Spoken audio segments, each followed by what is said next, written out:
Մեկնարկում ենք Ռեֆորում 2026 աշխատարանի առաջին հանդիպում քննարկումը։ Մեր անդրանիկ հյուրերն են Հանուն Հանրապետության կուսակցության նախագահ Արման Բաբաջանյանը, բարև ձեզ, պարոն Բաբաջանյան, շնորհակալություն հրավերն ընդունելու համար եւ կուսակցության փոխնախագահ Ռուբեն Մեհրաբյանը, պարոն Մեհրաբյան, ձեզ էլ ենք շնորհակալություն հայտնում հրավերն ընդունելու, ներկա գտնվելու համար։ Մեր առաջին քննարկման թեման 2026 թվականի ընտրություններին ընդառաջ ընդդիմության օրակարգն է։ Իհարկե թեման բավականին լայն ենք մենք ձևակերպել, որտեղ այստեղ ինքնին բազմաթիվ հարցեր կան, սկսած այն բանից, թե ինչ է ասել ընդհանուր առմամբ ընդդիմություն, ինչպիսի շերտեր կան այդ ընդդիմության մեջ, ինչպիսի մարտահրավերներ կան, բայց ամեն դեպքում արդեն հետագա ընթացքը, թե ոնց կգնա քննարկումը կոնկրետ այս մեծ թեմայի շրջանակում, իհարկե դա կախված է առաջին հերթին մեր մասնակիցներից, ովքեր ունեն իրենց հարցերը, ծանոթացել են ձեզ եւ ձեր անձերին եւ ձեր քաղաքական օրակարգերին եւ խոսույթներին, ինչպես նաեւ իհարկե նաեւ կախված է, թե դուք ինչպես եք ցանկանում, որ ընթանա այս քննարկումը։ Այս միջոցառման նպատակը ընդհանուր առմամբ հենց դա է, որ լինի երկխոսություն, ես հետևապես ցանկանում եմ նշել, որ այստեղ հավաքված երիտասարդները իրենք քաղաքական եւ քաղաքացիական թեմաներով ակտիվորեն հետաքրքրված երիտասարդության հատվածն են, ուստի պատրաստ են քննարկմանը ոչ թե ուղղակի քաղաքական գործիչ, հանրային գործիչ երիտասարդ կոնտեքստում,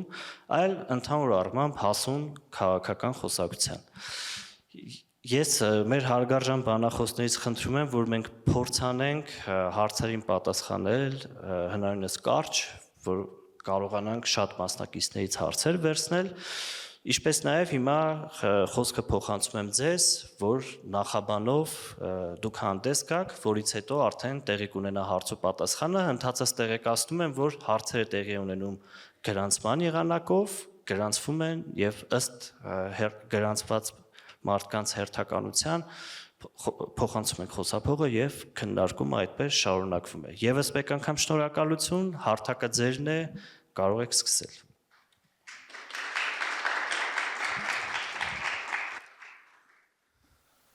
Ողջույն, սա իրապես մեզ համար բացառիկ հնարավորություն է հաղորդակցվել մեր երկրի տարբեր կարծեմ բնակավայրերից, այստեղ գտնվող երիտասարդների հետ կիսվելու մեր պատկերացումների, մեր ընկալումների հետ առաջիկա զարգացումների եւ գործընթացների վերաբերյալ, բնականաբար ձեր առաջադրած թեման շատ տարողունակ է եւ պիտի ուզեի, որպեսզի մենք ավելի ծավալվեինք հատկապես այն հարցերի շուրջ, որոնք այստեղ կհնչեն, որովհետեւ գոնե մենք մասնակից քաղաքական ուժերից միակն ենք, որ հայտարարել ենք ոչ թե իշխանափոխության մտադրության մասին մեր քաղաքական ուժի, այլ ընդդիմափոխության, որովհետև մենք կարծում ենք, որ մեր երկրի մեծագույն խնդիրներից մեկը գուցե եւ ոչ այնքան իշխանության խնդիրն է, որքան ընդդիմության, որովհետև մեր համոզմամբ մեծագույն դժբախտություն է վատ իշխանություն ունենալը, բայց աղետ է իշխանությունից ավելի վատ ընդդիմություն ունենալը, որովհետև ցանկացած երկրում ընդդիմությունը ոչ միայն վաղվահույսն է, նաև իրականության ուրեմն շարժիչը եւ կարևոր հակակշիռը չի կարող առողջ լինել այն քաղաքական միջավայրը, որտեղ ընդդիմությունը իշխանությունից ավելի վատն է։ Իսկ մենք կարծես նաև այդ իրականության ականատես ենք եւ մենք հենց այդ իրականությունն ենք նաև փորձում մեր մասնակցությամբ փոխել։ Կրկին ռեստարտին առանձնահատուկ շնորհակալություն ես հնարավորության համար, ուրեմն սկսենք միանգամից երևի հարցերից։ Առաջի հարցի համար խնդրում եմ բարձրախոսը փոխանցել Անուշիկ Գիլոյանին։ Ողջունում եմ, ես Անուշիկն եմ Գիլոյան, սովորում եմ Երևանի Պետական համալսարանի միջազգային հարաբերությունների ֆակուլտետի քաղաքացիական բաժնի 3-րդ կուրսում։ Հարցս հետևյալն է, ուղղում եմ հարցս պարոն Բաբաջանյանին։ Դուք պարբերաբար քննադատում եք Հայաստանի կախվածությունը Ռուսաստանից եւ միաժամանակ հանդես եք գալիս արևմտյան ուղղության խորացման օգտին, սակայն այս երկու գործընթացները գործնականում պարունակում են լուրջ հակասություն։ Մի կողմից Հայաստանի անվտանգային էներգետիկ, մասնավորապես գազի գնի անորոշությունը մատակարարման խնդիր Իրանից եւ տնտեսական համակարգերը շարունակում են մնալ խորը կապված Ռուսաստանին, մյուս կողմից Եվրոպական միությունը եւ ընդհանրապես արևմուտքը չեն առաջարկում հստակ եւ պարտավորեցնող անվտանգության երաշխիքներ, ինչպես եք պատկերացնում բալանսավորված քաղաքականությունը հատկապես այն դեպքում, երբ վերջերս Ռուսաստանի կողմից հնչում են բազմաթիվ հայտարարություններ, որտեղ ասում են, որ Հայաստանը պետք է որոշի կամ դուրս է գալիս հապկից կամ ոչ։ Այսքան է, շնորհակալություն։ Շնորհակալություն, ես ընդհանրապես բալանսավորված քաղաքականությանը մեր իրականության պայմաններում չեմ առհասարակ չեմ հավատում եւ չկա այդպիսի բան, առավել եւս մեր նման կոմպակտ երկրի համար, առավել եւս մեր հետ տեղի ունեցած իրադարձություններից հետո, նաեւ Ռուսաստանի հետ հարաբերությունների ողջ այս կոնտեքստը հաշվի առնելով, կարծում եմ, որ անորոշությունները ավելի ու ավելի մեծ սպառնալիք են, քան այն իրականությունը, որի մեջ մենք շարունակում ենք գտնվել եւ հապկում այսպես կոչված սառեցված կարգավիճակը համարում ենք գոնե այս պահին գործող իշխանությունները գոնե այդպես են համարում նվազագույն ելք եւ նվազագույն վերաբերմունք այն կազմակերպությանը, որը 2020 թվականից ի վեր մատը մատին չի տվել իր անմիջական պարտականությունները Հայաստանի հանդեպ իրականացնելու համար։ Եվ լսել ենք միայն արդարացումներ, լսել ենք միայն զգուշացումներ Ռուսաստանի կողմից, որ մի կապեք մեզ ձեր ձախողումների հետ եւ այլն եւ այլն։ Բայց կարծում եմ, որ ձեր նշած բոլոր խնդիրները էներգետիկ կախվածություն, տնտեսական կախվածություն, դրանք բոլորը նաեւ գործող իշխանությունների բավարար կամք չդրսևորելու, բավարար համառություն եւ հետեւողականություն հանդես չբերելու արդյունք են։ Ես անձամբ Միացյալ Նահանգների կառավարության օրենսդիր մարմնի ներկայացուցիչների հետ շատ սերտ առնչություններ ունեմ, եվրոպացիների հետ ենք անընդհատ շփվում, նրանց կողմից միշտ կա պատրաստակամություն գտնելու մեզ համար լուծումներ, բայց պաշտոնական Երևանը պիտի նաև քայլեր ձեռնարկի եւ իր կարիքների մասին հստակություն մտցնի։ Ես գիտեմ, որ անցյալ տարի, երբ Հայաստանը Եվրաքվեի այդ գործընթացից հետո Եվրամիությանն անդամակցելու գործընթացի մեկնարկի մասին օրենքը ընդունեց,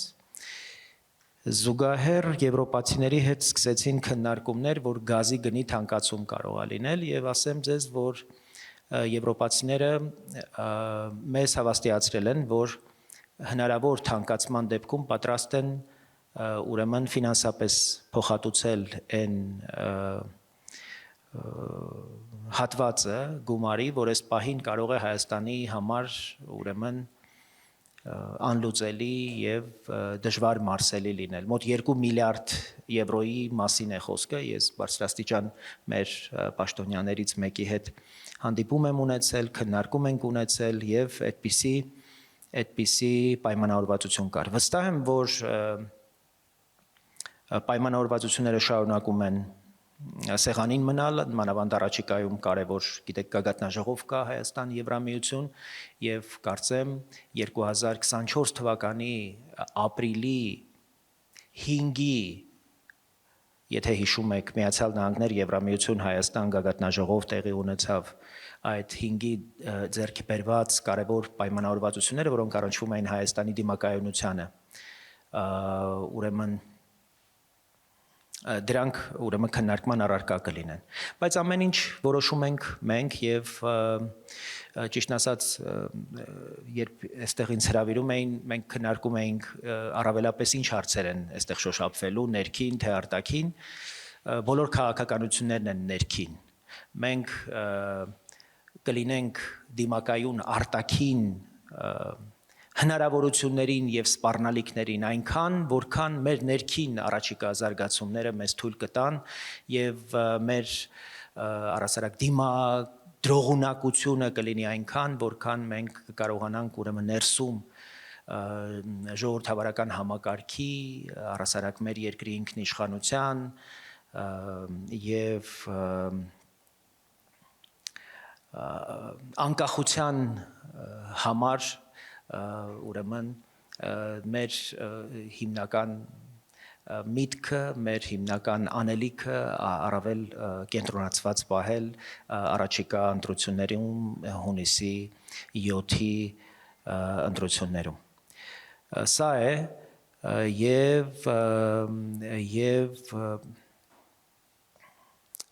գուցե, չգիտեմ, Ռուբենը ուզենա շարունակել։ Իհարկե շատ կարևոր է ֆիքսել մի իրողություն, որ ցանկացած արտաքին քաղաքական գաղափարներ, դրանք կամ տեսություն են կամ բարի ցանկություն, եթե ամրագրված չեն, որակյալ տնային աշխատանքով։ Գազի հարցը հենց սրան են նաև վերաբերվում։ Մեկ, երկրորդը, սա մի ոլորտ է, որի շուրջ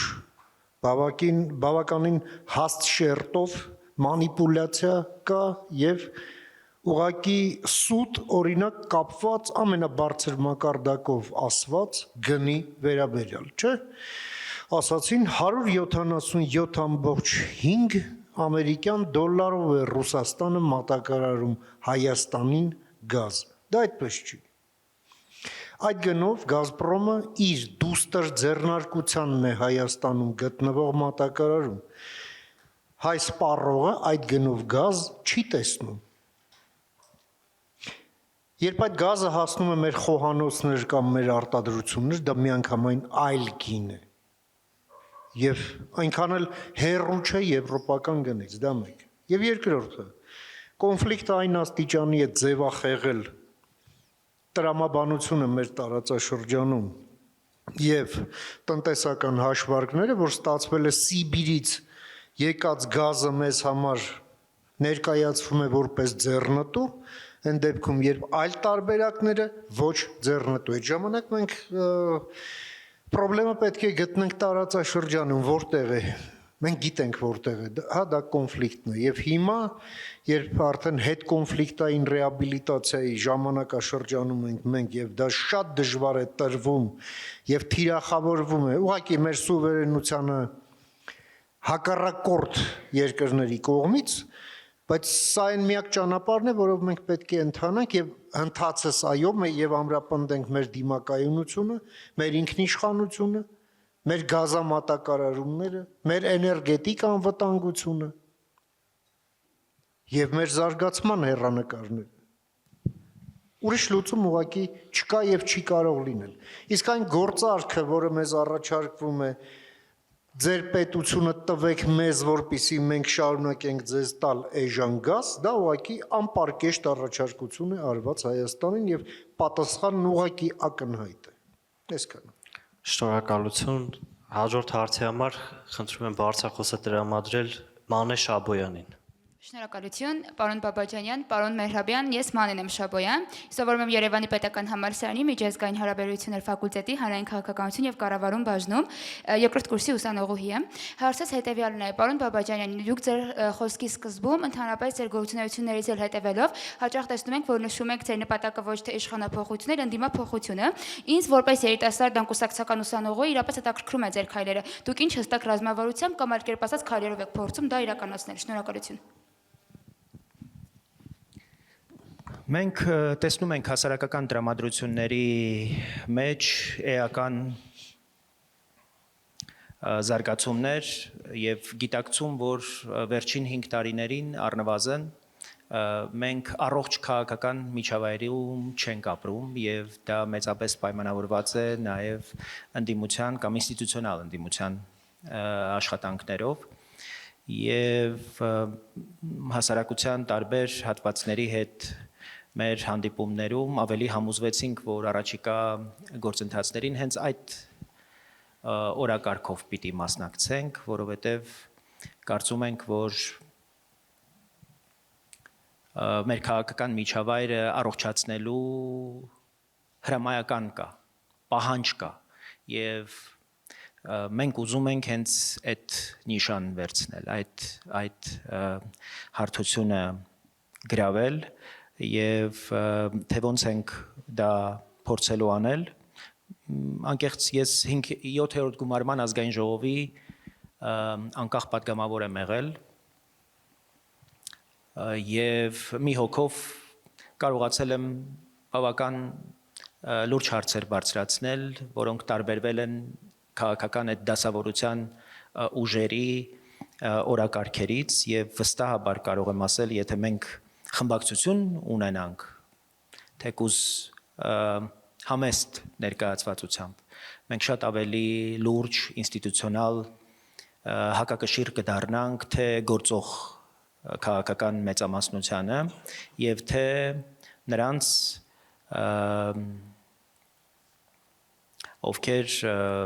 ովքեր նոր են փորձում ռուսական, այսպես ասած, օրակարգեր բերել եւ ովքեր շարունակում են այսօր դերակատարներ մնալ մեր քաղաքական միջավայրում։ Ամեն դեպքում այս գործող իրականությունը եւս 5 տարի հանդուրժելու ցանկություն չկա, դրա համար ոչինչ չենք խնայելու, որ օրենքով սահմանված կարգով մեր հանրության գիտակից հատվածին, չկողմնորոշված հատվածին, հիասթափված հատվածին, քաղաքական գործընթացներում մասնակցել չցանկացող հատվածին կարողանանք դուրս բերել այդ իրենց հոգեվիճակից, այդ իրենց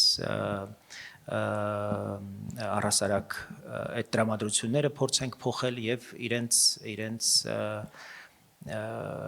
մասնակցությամբ կարողանանք ուրեմն քաղաքական այս դասավորությունը հիմնավորապես փոխել։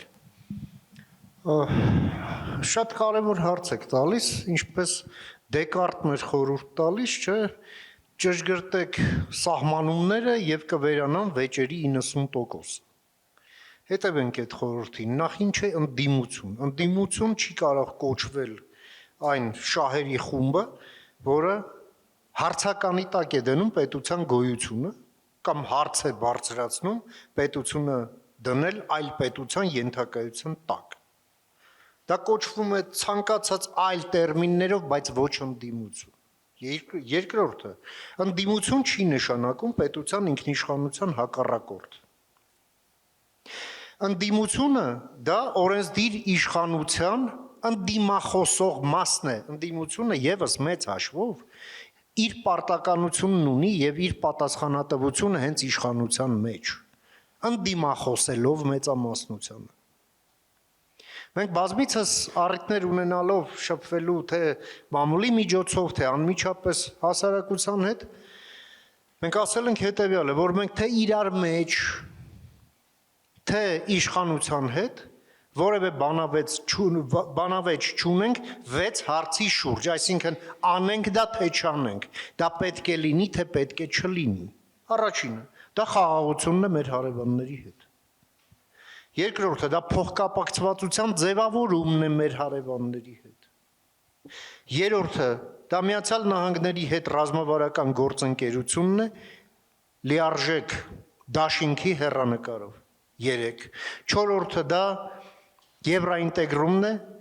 լիիրավ անդամակցության հեռանկարով, դա 4. 5-րդը ժողովրդավարություն, 6-րդը օրենքի գերակայություն։ Այսինքն մենք չենք հարցնում դա պետք է լինի, պետք է անենք թե չէ, բայց մենք բանավեճ ունեցել ենք, ունենք եւ ունենալու ենք այս ամենի խորության, որակի եւ տեմպի հարցերով։ Որովհետև մենք տեսնում ենք շատ դեպքերում ամեն ինչ սահմանափակվում է դեկլարատիվ հայտարարություններով եւ ցածր որակի գործով եւ արդյունքներով։ Այսօր մենք տեսնում կառավարության ղեկավարը խոստովանում է, թե ինչ տապալված վիճակ է օրինակ արդարադատության ոլորտում։ Մենք չենք ասում,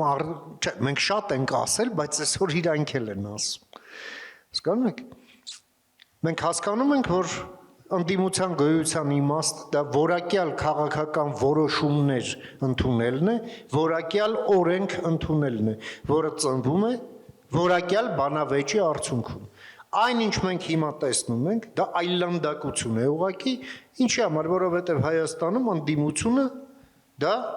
երկու գլխով Պուտինն է, որը հավակնում է դառնալ 3 գլխով Պուտինը։ Կներեք, մենք այդ ձևով առաջ չենք գնա։ Կարևոր չի այդ խոսացող գլուխները ովքեր են, ինչ անուն ազգանուն ունեն, բայց մեծ հաշվով մենք նույն այդ բանի ռետրանսլյացիան ենք տեսնում այս կամ այն մոդիֆիկացիայով թարգմանված հայոց լեզվով, ընդհանրապես։ Իսկ սա խնդրեմ է, որը մենք ուզում ենք լուծել։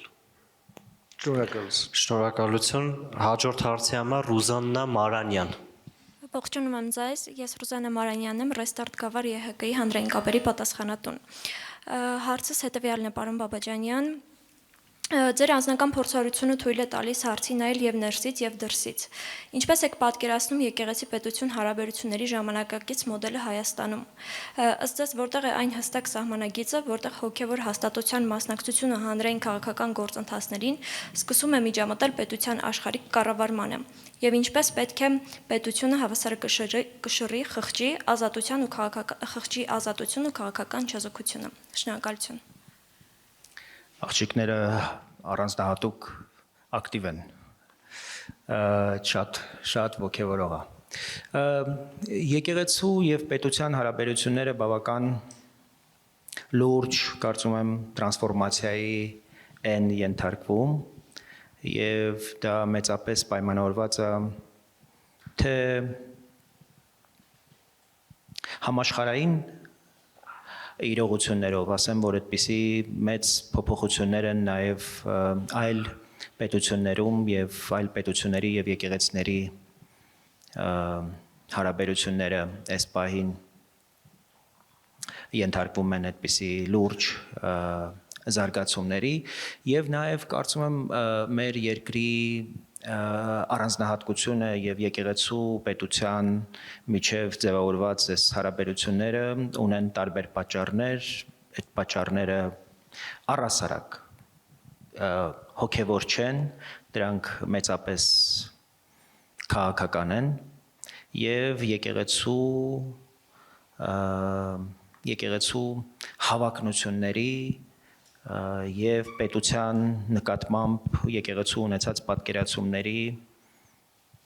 կամ ձևավորված հետանկախական ժամանակաշրջանում ձևավորված պատկերացումների այս անհամապատասխանությունն է։ Դարապես կարծում եմ, որ պետության բացարձակության շուրջ հասարակական քաղաքական այս կոնսենսուսը եւ համերաշխությունը չափազանց կարեւոր է։ Պետությունը եւ պետականությունը ամեն ինչից բարձր դասելու եւ ամեն ինչից վեր համարելու այս իդեան պիտի մենք ֆիքսենք որպես իրողություն եւ մեր քաղաքական եւ հասարակական նաեւ հոգեվոր մեր ամբողջ շրջանակը պիտի ծառայեցնենք մեր պետականության ամրապնդմանն ու պետականության գաղափարին։ Այդ թվում նաև եկեղեցին պիտի ենթարկվի այս գաղափարին։ Այ եկեղեցին անհաշտ է այս իրողության հետ, թե որն ավելի կարևոր՝ եկեղեցին, թե պետությունը։ Եկեղեցին, որը ունի համահայկական, այսպես ընդգրկում, որովհետև ամենայն հայոց կաթողիկոսը ընտրվում ազգային եկեղեցական ժողովի կողմից եւ համայն հայության պատվիրակներն են իրեն ընտրում, իսկ վարչապետը եւ գործող մեծամասնությունը ընտրվում է Հայաստանի հասարակության կողմից։ Այս վեճը կա։ Արդյոք ամենայն հայոց կաթողիկոսը պիտի ինչ որ իմաստով իրեն եւ եկեղեցին ստորադասի հայկական պետականությանը։ Ես կարծում եմ, որ մեր անցած պատմությունը եւ մեր առասարակ հոգեվոր եւ քաղաքական ժառանգությունը եւ դրա հիմքում դրված պետականություն ունենալու մարմաճը, երազանքը ցույց են տալիս, որ այլ կարծիք չի կարող լինել, քան պետականության բացարձակությունն է եւ ես կարծում եմ, որ դեռ մենք երկար ճանապարհ ենք անցնելու, որպեսզի այդ համոզումը կարողանանք ավելի ու ավելի ամրապնդել մեր հասարակության մեջ, այդ թվում նաեւ եկեղեցին պիտի դրանում գործուն դերակատարություն ունենա եւ այդպիսի փորձ կա միջազգային, օրինակ Հունաստանում այդպիսի վեճ կար պետության եւ եկեղեցու միջև եւ այդ վեճը լուծվեց նրանով, որ պետությունը օրինակ իր վրա վերցրեց քահանաների աշխատավարձերի եւ նրանց սոցիալական ապահովության հարցերը։ Վրաստանը նույն ճանապարհով գնաց, որպեսզի ուրեմն եւ սրանք օրինակներ են, որոնց շուրջ պիտի Հայաստանում եւս կարծում եմ այդ բարեփոխումների շրջանակում պիտի քննարկում ծավալվի եւ առասարակ այն հարցերը, որոնք որ վարչապետի կողմից գոնե բարձրացվում էին, մեր համոզմամբ ընդհանրապես պետության միջամտության ոչ իրավունքը, ոչ կարիքը կա, կարծում եմ, որ դրանք բացառապես ներեկեղեցական հարցեր են եւ բոլորն էլ այս պահին այդ հարցերի լուծումը կապում են առաջիկա ընտրական գործընթացների հետ։ Եվ եկեղեցին այսօր կարող ենք համոզված ասել, որ դիրքավորված է ընդդիմադիր դաշտում եւ իր ունեցած ամբողջ ռեսուրսը, իր ունեցած հեղինակությունը, իսկ եկեղեցին ունի բարձր հեղինակություն, ծառայեցնում է ընդդիմության օգտին առաջիկա ուրեմն գործընթացներում։ Եվ պետությունը չի կարող դրան անտարբեր լինել։ Պետության ներսում փաստորեն կա հեղինակություն վայելող ինստիտուտ, որը գործում է պետության դեմ։ Եվ այստեղ այս կոնֆլիկտը պիտի հանգուցալուծվի եւ հայասարակությունը պիտի դրա պատասխանը տա։ Այդ առաջիկա ընտրությամբ մենք նաեւ դրա պատասխանն ենք ստանալու։ Պետություն թե չպետություն, որովհետեւ իրականում մեր առաջ պետության հարատևության եւ պետության չեղարկման ընտրությունն է։ Պատերազմի եւ խաղաղության այն դիլեման, որ մեզ առաջադրված է, իրականում պետություն ունենալու եւ պետություն չունենալու հեռանկարների մասին է։ Այստեղ իհարկե մենք նաև գալիս ենք այդ խաղաղության եւ պետության որակների մասին ենք խոսում, որովհետեւ մեր պատկերացմամբ չի կարող խաղաղությունը կախված լինել մեկ անձից, մեկ քաղաքական ուժից եւ մեկ ընտրական ցիկլից։ Մենք ինստիտուտների ջատագով ենք եւ կարծում ենք, որ պետությունը անձերի վրա չի կարող հենվել եւ առավել եւս միջազգային պայմանավորվածությունները չեն կարող անձերից կախված լինել։ Ինստիտուտները, որոնք գոյություն չունեն, պիտի դրանք ստեղծվեն եւ պետությունը եւ պետության հարատևությունը պիտի ապահովեն ուրեմն բացառապես ինստիտուտները։ Սրա շուրջ ես կարծում եմ խոսակցություն ունենք, այդ թվում նաեւ եկեղեցու դերը պիտի մաքսիմալ կարողանանք նաեւ առաջիկա սահմանադրական նախագծում նախատեսենք, որպեսզի այդտեղ եւս կազուսներ չլինեն, որտեվ բացառիկ դեր ենք վերապահել նաեւ սահմանադրության մեջ եկեղեցուն եւ այս անհամաձայնությունները մեծապես նաեւ անհստակությունների պատճառով է։ Հաջորդ հարցի համար խոսափողը խնդրում եմ տրամադրել Արմեն Խեչումյանին։ Շնորհակալություն, Արմեն Խեչումյանն եմ, Արարատի մարզ, գյուղ Այգեզարդ։ Դուք ձեզ դիրքավորում եք որպես արևմտամետ կողմնորոշում ունեցող ուժ եւ դաշտում կան նաեւ այլ այդպիսի ուժեր, սակայն կոնսոլիդացիա ձեր միջև չի կայանում։ Օրինակ Հայաստանի Եվրոպական կուսակցության ղեկավար Տիգրան Խզմալյանը վերջերս հայտարարեց, որ իրենք ընտրությունների կմասնակցեն բոլորին դեմ են կուսակցության հետ, ինչու կոնսոլիդացիա չկայացավ արևմտյան կողմնորոշում ունեցող ուժերի միջև եւ հնարավոր համարում եք, որ դուք ել կենաք ընտրությունների բոլորին դեմ են կուսակցության ցուցակով։ Շնորհակալություն։ Չէ, մենք դիրքավորվել ենք որպես ժողովրդավարական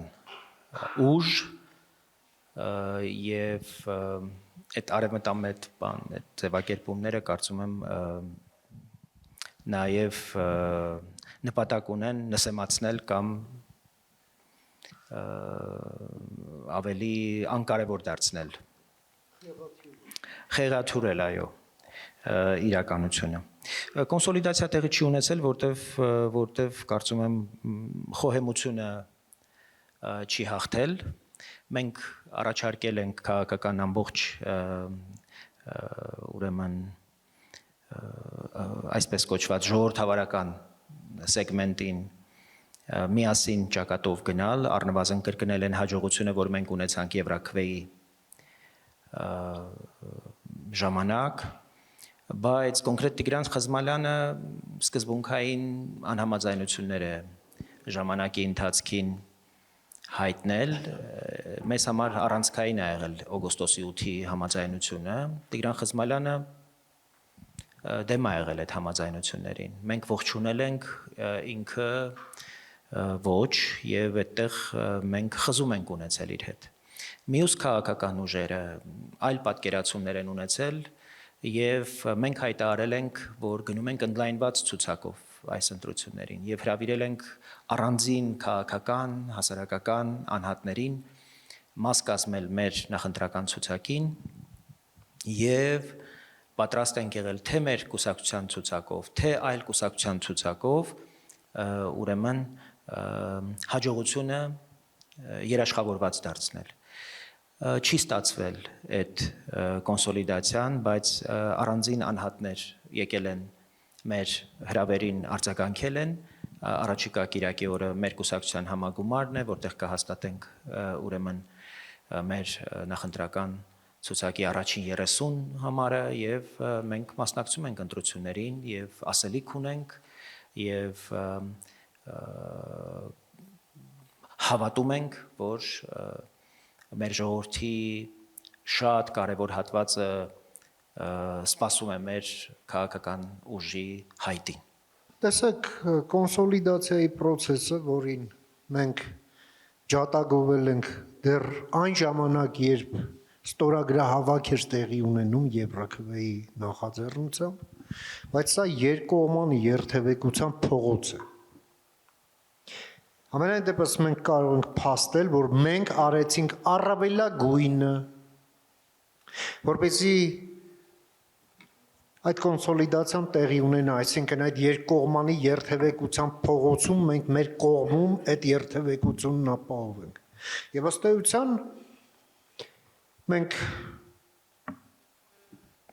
այդ կոնսոլիդացիայի գաղափարին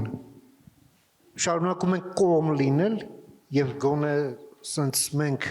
մեր կառուցվածքի սահմաններում այդ սկզբունքը փորձել ենք իրագործել այնքանով ինչքանով դա հնարավոր է եւ այնքանով որքանով մարդիկ կարձագանքեն մեզ Բոլոր դեպքերում մենք համարում ենք որ Եվրաքվեի այդ նախաձեռնությունը դա չափազանց կարևոր հաջողություն էր որին մենք հասանք հենց կայացած կոնսոլիդացիայի բերումով եւ դա ողջևորեց մեր քաղաքացիներին ովքեր կողմ էին այդ գաղափարին դա իսկ այժմ եկել է շատ բաներ նաեւ իրականություն դարձնելու ժամանակաշրջանն արդեն քաղաքական հարթության վրա ինչին մենք եւս շարունակում ենք հավատարիմ մնալ այսքանը Շնորհակալություն Հարցի համար խոսափողը խնդրում եմ տրամադրել Թամարա Համբարձումյանին։ Պարոն Բաբաջանյան, մենք տեղյակ ենք, որ դուք ունեք դատվածություն զինվորական ծառայությունից խուսափելու համար։ Ինչպես կմեկնաբանեք այդ քայլը հիմա եւ ինչպես եք նայում այսօրվա իրականությունում նմանատիպ քայլերին։ Այո, ես այդպիսի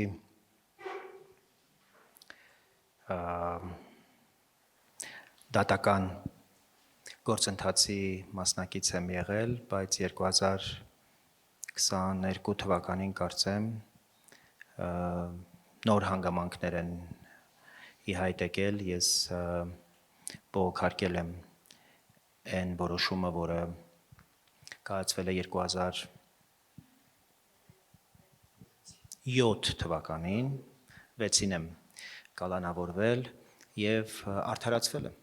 որտեվ այն գործընթացը դատական, որ իմ նկատմամբ իրականացվել է, ընդհանրապես ամբողջությամբ եղել է քաղաքական։ Ես օրենքով սահմանված կարգով ազատվել էի եւ առնվազն 30 տարեկանում չէի կարող զինապարտ լինել եւ 30 տարեկանում են ինձ ազատազրկել։ Ես Միացյալ Նահանգներից ուսումնառությունից հետո վերադարձել եմ Հայաստան եւ ընդամենը 12 օր հետո ինձ բանտ են տարել։ Ամեն դեպքում Միացյալ Նահանգների պետքարտուղարությունը 2 անգամ ինձ ճանաչել է որպես քաղբանտարկյալ։ Ես լրատվամիջոցի ղեկավար եմ եղել նաև այդ ընթացքում եւ նաև Եվրախորհուրդը եւ Եվրախորհրդի մարդու իրավունքների պաշտպանը 2 անգամ այցելել է ինձ եւ իր զեկույցներում ինձ ներկայացրել է որպես քաղաքական հայացքների համար հետապնդվող եւ իմ ազատազրկումը համարել է քաղաքական։ Շատ չեմ ուզենա այդ մանրամասների մեջ մտնել, բայց դա իմ կյանքում շատ կարևոր շրջան է եղել եւ ես համարել եմ, որ Հայաստանում նաեւ քաղաքական ու հասարակական եւ մեդիա աշխատանքով զբաղվելու կարևոր գին եմ վճարում։ Եվ այդ գինը ես վճարել եմ 3.5 տարվա ազատազրկմամբ։ Հաջորդ հարցի համար խնդրում եմ խոսափողը տրամադրել Հայրապետյան Դավիթին։ Ես Դավիթ եմ Հայրապետյան, սովորում եմ Հայաստանի Եվրոպական համալսարանի միջազգային հարաբերություններ ֆակուլտետի 2-րդ կուրսում։ Առիթից օգտվելով շնորհակալություն եմ ցանկանում հայտնել Restart հիմնադրամին եւ ձեզ հնարավորության համար, իսկ հարցս հետեւյալն է. ինչպես եք կարծում, արդյոք այսօր Հայաստանում կա արժանի իրական ընդդիմություն եւ որոնք են ձեր չափանիշները իրական ընդդիմություն ասելով։ Մենք ձեր առջև ենք։ Մենք իրական ընդդիմություն լինելու եւ որպես այդպեսին հանդես գալու հայտ ենք ներկայացնում, որովհետեւ խորապես անհամաձայնություններ ունենք գործող իշխանության շատ ու շատ եւ արտաքին քաղաքական եւ ներքին քաղաքական որոշումների հետ,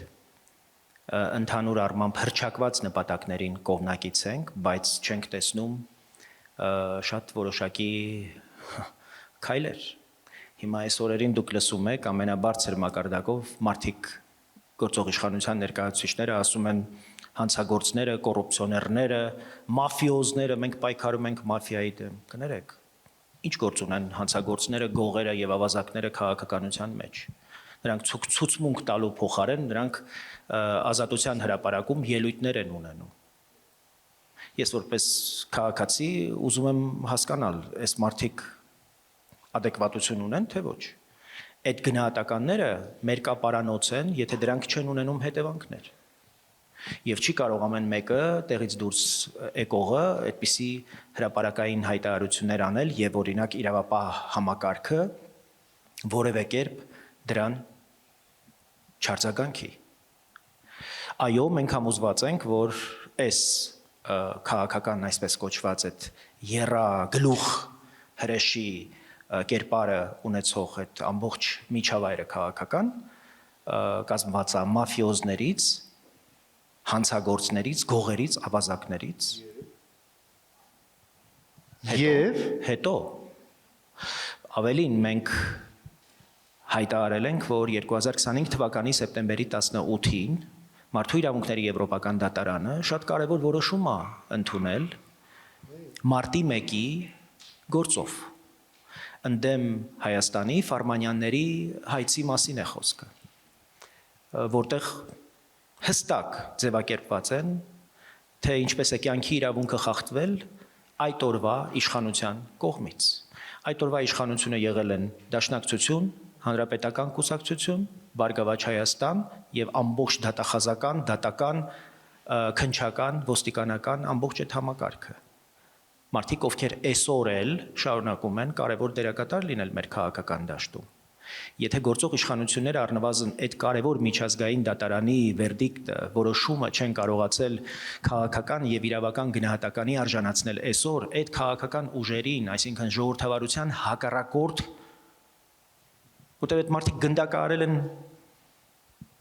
խաղաղ ցուցարարների, իրենք գնդակարել են ժողովրդավարությունը։ Եվ մենք այսօր հնարավորություն ենք տալիս, որ ժողովրդավարության հակառակորդները մասնակցեն ժողովրդավարական գործընթացին, որպեսզի գան ժողովրդավարությունը վարի տան։ Դա նոնսենս է, ժողովուրդ։ Եվ մենք այս հարցերը բարձրացնում ենք, իդեպ որևէ մեկը այս հարցերի մասին չի խոսում։ Այո, այսօր վերջապես վարչապետը խոսում է, որ արդարադատության եւ դատաիրավական համակարգում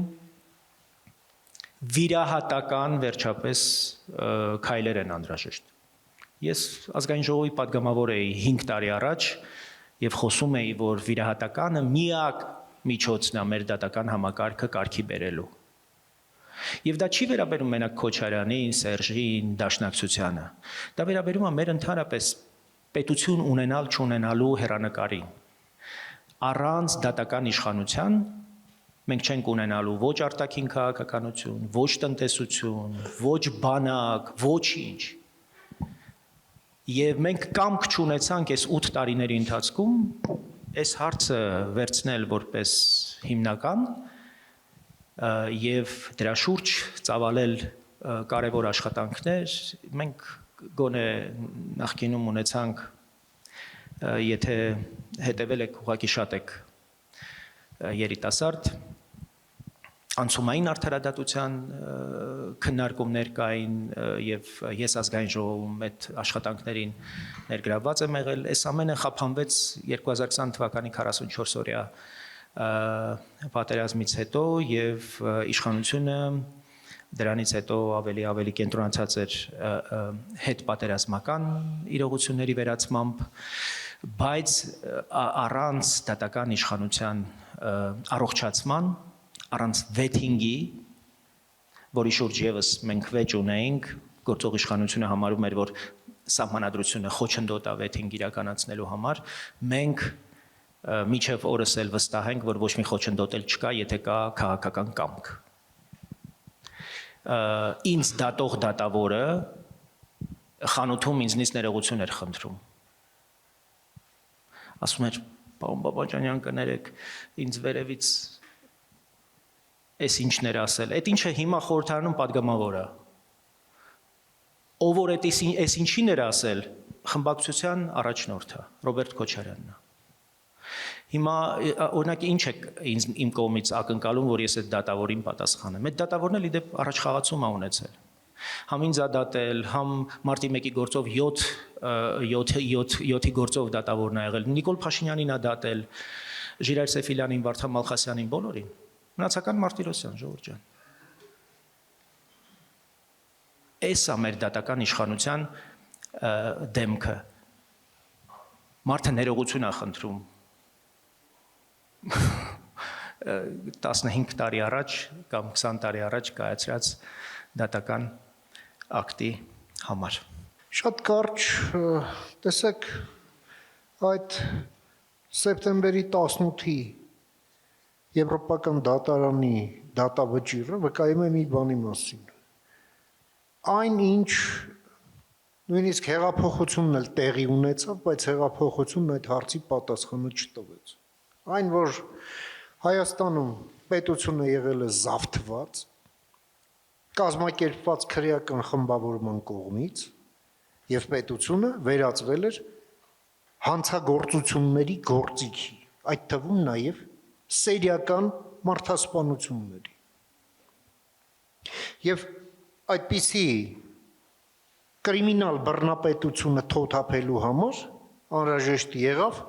միակ ճանապարհը, դա հեղափոխությունն էր, որովհետև մնացած բոլոր ինստիտուցիոնալ ճանապարհները զմռսված էին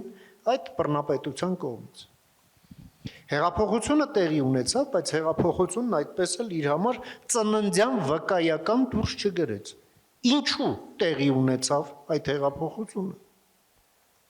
Ինչին եկավ փոխելու, ինչը լիկվիդացվեց այդ հեղափոխության արդյունքում, երբ հեղափոխությունը հակակրիմինալ էր, հակակոռուպցիոն եւ ժողովրդավարական, այս երեք բառերից եւ ոչ մեկ Պաշտոնական անվանում էլ չունի այս հեղափոխությունը, այն որ ասում են, այդ ասացի մեջ այս 3 բառից ոչ մեկը չի պարունակում։ Միայն թավշյա, ոչ բռնի, որը նույն բանն է, եւ ժողովրդական։ Բոլոր հեղափոխությունները ժողովրդական են։ Այսինքն ասել ժողովրդական դա ոչինչ չասել, դա որևէ բնորոշում չի պարունակում։ Դրա համար մենք այսպես շպագատի վրա, ասենց կիսա ճողված վիճակում անցյալից չենք փոխվել դեպի ապագա, էլ ոտներս չենք պնդացրել։ Եվ ասենց ճողված շարունակում ենք մնալ, անունն էլ դրել ենք բալանսավորված։ Սրան պետք է տրվի քաղաքական գնահատական։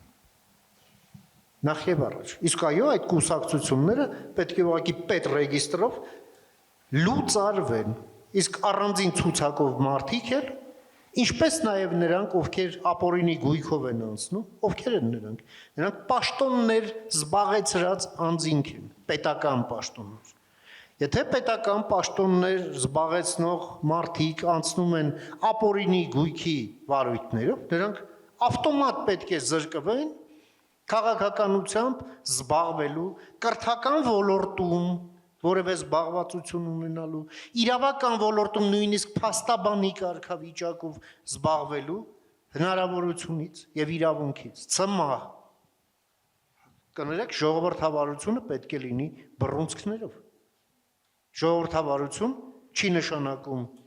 լղկած ամենաթողություն, ինչի հետ մենք գործ ունենք հիմա։ Հասկանու՞մ։ Շնորհակալություն, հաջորդ հարցի համար Հասմիկ Մելքոնյանին խնդրում եմ խոսափողը տրամադրեք։ Ողջունում եմ, ես Հասմիկն եմ Մելքոնյան, սովորում եմ Հայաստանի Պետական տնտեսագիտական համալսարանի կիրառական ֆինանսներ բաժնում։ Հարցս հետևյալն է, պարոն Մեհրաբյան, դուք հաճախ եք քննադատում նախկինների եւ ներկաների թերացումները, բայց ըստ ձեզ, արդյոք Հայաստանում գոյություն ունի մի այնպիսի քաղաքական ռեսուրս, որը կձևավորի մի այնպիսի բևեռ, որը չի լինի պարզապես հակա, այլ ինքնուրույն օրակարգ թելադրող ուժ։ Հանուն հանրապետության կուսակցությունը հենց հավակնում է այդպիսինը լինելու, կլինի թե ոչ, դա իհարկե կդատի հասարակությունը, բայց ամենայն դեպս ցանկացած ռազմավարություն, ցանկացած քաղաքականություն այդ ձեր ասած ուղղությամբ սկսվում է նախ եւ առաջ խնդիրը դնելուց։ Մենք գոնե այդ խնդիրը դրել ենք։ Եվ մենք ունենք նաև ռազմավարական պատկերացում եւ տեսլական, թե ինչպես դրան հասնել։ Նաև այս առիթն էլ, որը ես մեծ ուրախություն է ինձ համար եւ մեծ պատիվ եմ համարում, այս հնարավորությունը ձեզ հետ շփվելու, նաև այո, փորձ է, այս ամենը նաև ուղերձը փոխանցելու ձեզ եւ նաև միավորում տեսնելու ձեզ հետ միասին այս գաղափարներն իրականացնելու համար։ Ոչ թե միավորում իմ շուրջ, մեր շուրջ, պարոն Բաբաջանյանի շուրջ, գաղափարի շուրջ։ Մենք արդեն մոտեցել ենք մեր աշխատանքային կյանքի վերջնամասին, ձեր կյանքն է առջևում։ Եվ մենք ձեր առաջ պարտք ունենք, որը կվճարենք թե ոչ չգիտեմ, բայց ամենատեղս ես գոնե չեմ ուզում, որ մեր չարած անելիքը մնա ձեզ վրա, որպես պարտք այո։ Մենք չունենք ուրիշ ճանապարհ ուղղակի։ Այն ճանապարհն է, որով մենք ընթանում ենք եւ ընթանալու ենք անկախ ամեն ինչից։ Շնորհակալություն, հաջորդ հարցի համար Կիմա Թորոսյան։ Ես Թորոսյան Կիման եմ, քաղաք Գյումրուց, սովորում եմ Շիրակի պետական համալսարանի քոլեջում շուկայաբանություն մասնագիտությամբ։ Հարգելի պարոն Բաբաջանյան, ուրեմն դուք առաջ զբաղվել եք հոգևորական գործունեությամբ, սովորել եք Վենետիկի Մուրադ Ռափայելյան վարժարանում, ու հիմա դուք քաղաքական գործի չեք, ակտիվ գործունեությամբ եք զբաղվում, ուստի իմ հարցը հետևյալն է. ինչ է տեղի ունեցել, որ մարդը, ով մի ժամանակ ընտրել էր հոգևորականի ճանապարհը, այսքան կտրուկ հակադարձել է եկեղեցուն։ Սա ներքին ճգնաժամի արդյունք էր, թե պարզապես հասկացաք, որ քաղաքականությունը ավելի արդյունավետ գործիք է։ Մուրադ Ռաֆայելյանը աշխարհիկ վարժարան, հա, եւ բայց ես դրանից առաջ ուսանել եմ Գևորգյան ճեմարանում, Սևանի Վազգենյան դպրանոցում եւ Մխիթարյան հոգևոր ակադեմիայում։ Ես նաև սարկավագ եմ։ Բայց ժամանակի ընթացքում Գարեգին առաջին վեհապարը, նախորդ վեհապարը, ես 21 տարեկան էի 98 թվականին, ինձ ասեց, որ պիտի կուսակրոն հոգևորական դառնաս։ Ասացի վեհապար դեր պատրաստ չեմ։ Ասեց, եթե հիմա չձեռնադրվեցիր, այլևս չես ուզի դառնալ հոգևորական։ Ասեցի կնշանակի, որ ես այլևս կոչում չունեմ ուրեմն հոգևորական դառնալու։ Երկրում շատ ինտենսիվ քաղաքական գործընթացներ էին այդ ընթացքում։ Ես նաև արդեն 96 թվականին վերջացրել էի Պետերբուրգում քաղաքական դպրոց կար։ Արմեն Գևորգյան, Վիգեն Սարգսյան, Պաշտպանության նախկին նախարար, մի այսպիսի սերունդ կար, Լևոն Տեր-Պետրոսյանն էր վճարում, ես այդ խմբի մաս եմ եղել։ Ամեն դեպքում այո, ինձ իրացնելու դաշտ որպես եւ իմ ժողովրդին օգտակար լինելու քաղաքականությունն եմ տեսել եւ քաղաքական գործընթացներին լիարժեք մասնակցելու միջոցով եմ տեսել ամբողջությամբ այսպես ներդրվելու եւ օգտակար լինելու 98 թվականը պատմական էր եւ բեկումնային Լևոն Տեր-Պետրոսյանը հրաժարական էր տվել եւ Ռոբերտ Քոչարյանը առաջադրվել էր նախագահի պաշտոնում ես այդ նույն ժամանակ իմ առաջի փորձն էր քաղաքական գործընթացներում Կարեն Դեմիրճյանի նախընտրական շտաբում համակարգում էի երիտասարդական կազմակերպությունների աշխատանքը եւ դա իմ մեկնարկն է եղել քաղաքական կյանքում բարդ իրադարձություններով լեցուն եւ չեմ ափսոսում եկեղեցին եկեղեցական կյանքը, եկեղեցական ժառանգությունը շարունակում է իմ կյանքի եւ ինքնության կարևոր մասը մնալ եւ եկեղեցին ու հոգեվոր կյանքը առասարակ ամբողջացնում է իմ անհատականությունը։ Հաջորդ հարցի համար Սողոմոն Թամանյան։ Պարոն Բաբաջանյան, այսօրվա երիտասարդությունը երազում է միայն մի բանի մասին՝ ապրել արժանապատիվ ու խաղաղ երկրում։ Ուզում եմ հարցնել, ձեր պատկերացրած Հայաստանում ինչ եք դուք մեզ խոստանում եւ ինչպես եք տեսնում այդ խաղաղությունն ու արժանապատիվ կյանքը հենց մեր սերնդի համար։ Շնորհակալություն։ Ես շատ պիտի ուզեի, որ մեր երիտասարդությունը իր ամբողջության մեջ ձգտեր արժանապատիվ եւ ինչ ասեցիք խաղաղ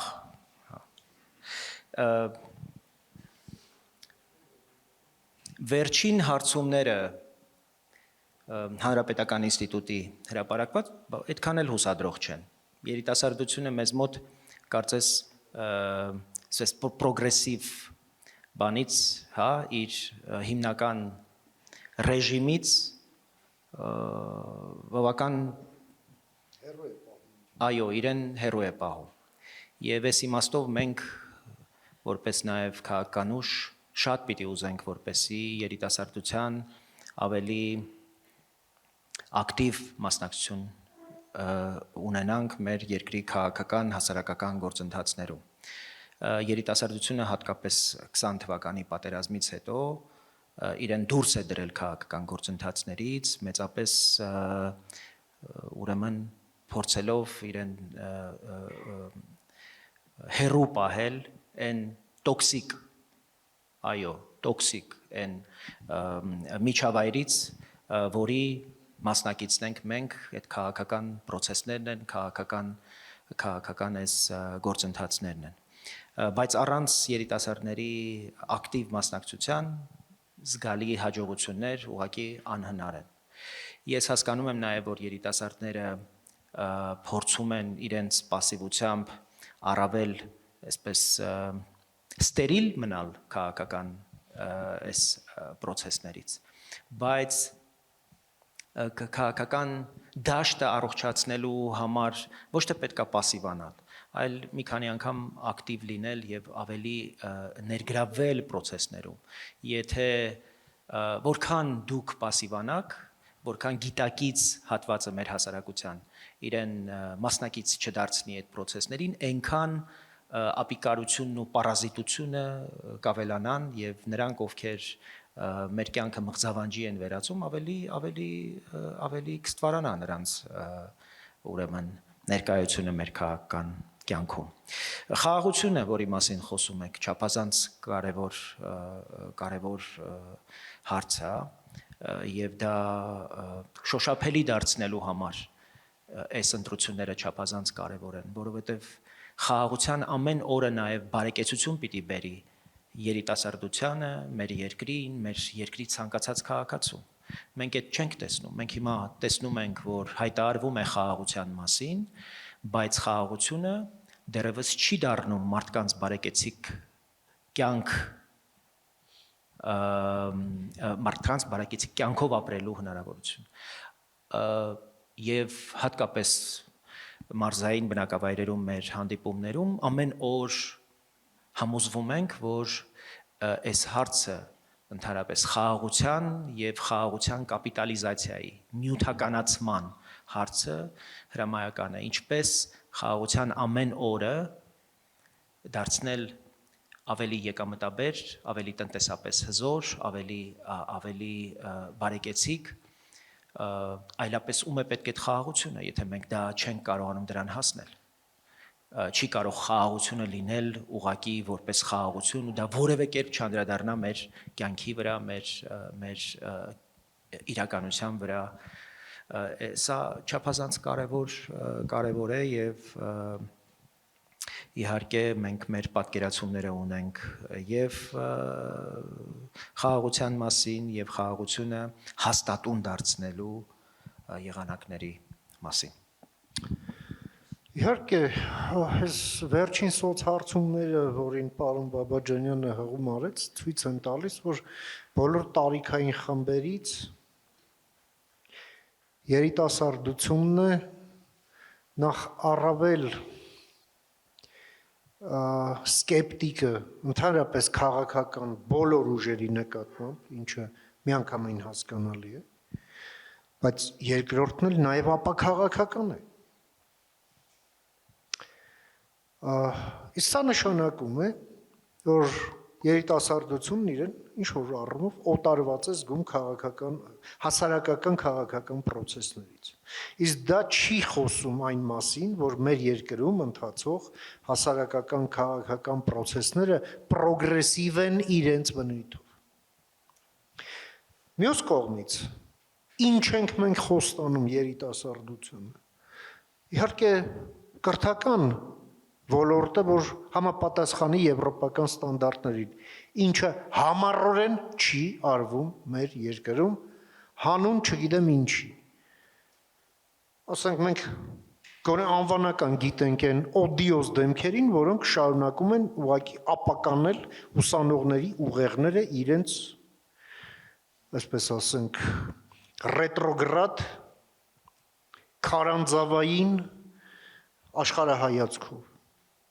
Ու դրա դեմ ոչինչ չի արվում, նրանք էլ ծածկվում են ակադեմիական ազատության ծխածածկույթով, հա? Ինչը ուղղակի անբարոյականություն է, կներեք։ Երկրորդը, մենք համարում ենք, որ Հայաստանի Հանրապետությունում բարձրագույն կրթության չափանիշները պետք է խստանան եւ բարձրագույն կրթությունը լինի անվճար։ Այո, ակադեմիական քաղաքը, որ սարքվում է, դա հիանալի գաղափար է, բայց մեզ մոտ հարց է առաջանում։ Արդյոք այդ նույն մարդիկ պետք է գան այնտեղ դասավանդեն, այդ դեպքում ինչ է փոխվում։ Դա մեկ, եւ երկրորդը, ակադեմիական քաղաքում նաեւ կամպուսի պայմաններն են ստեղծվելու, եւ այնտեղ այո պետք է թագավորի իրական ուսումնական ստեղծագործական մթնոլորտ, որը մեր երկրին կտա ապագա առաջնորդ, դա առաջնորդների դպրոց պետք է լինի, հենց ակադեմիական քաղաքը, առաջնորդների գիտության մեջ, առաջնորդների նույն հենց կրթության մեջ, հա, ովքեր կշարունակեն արդեն դասավանդողի կարգավիճակում, տնտեսության մեջ, քաղաքականության մեջ, բիզնեսի մեջ։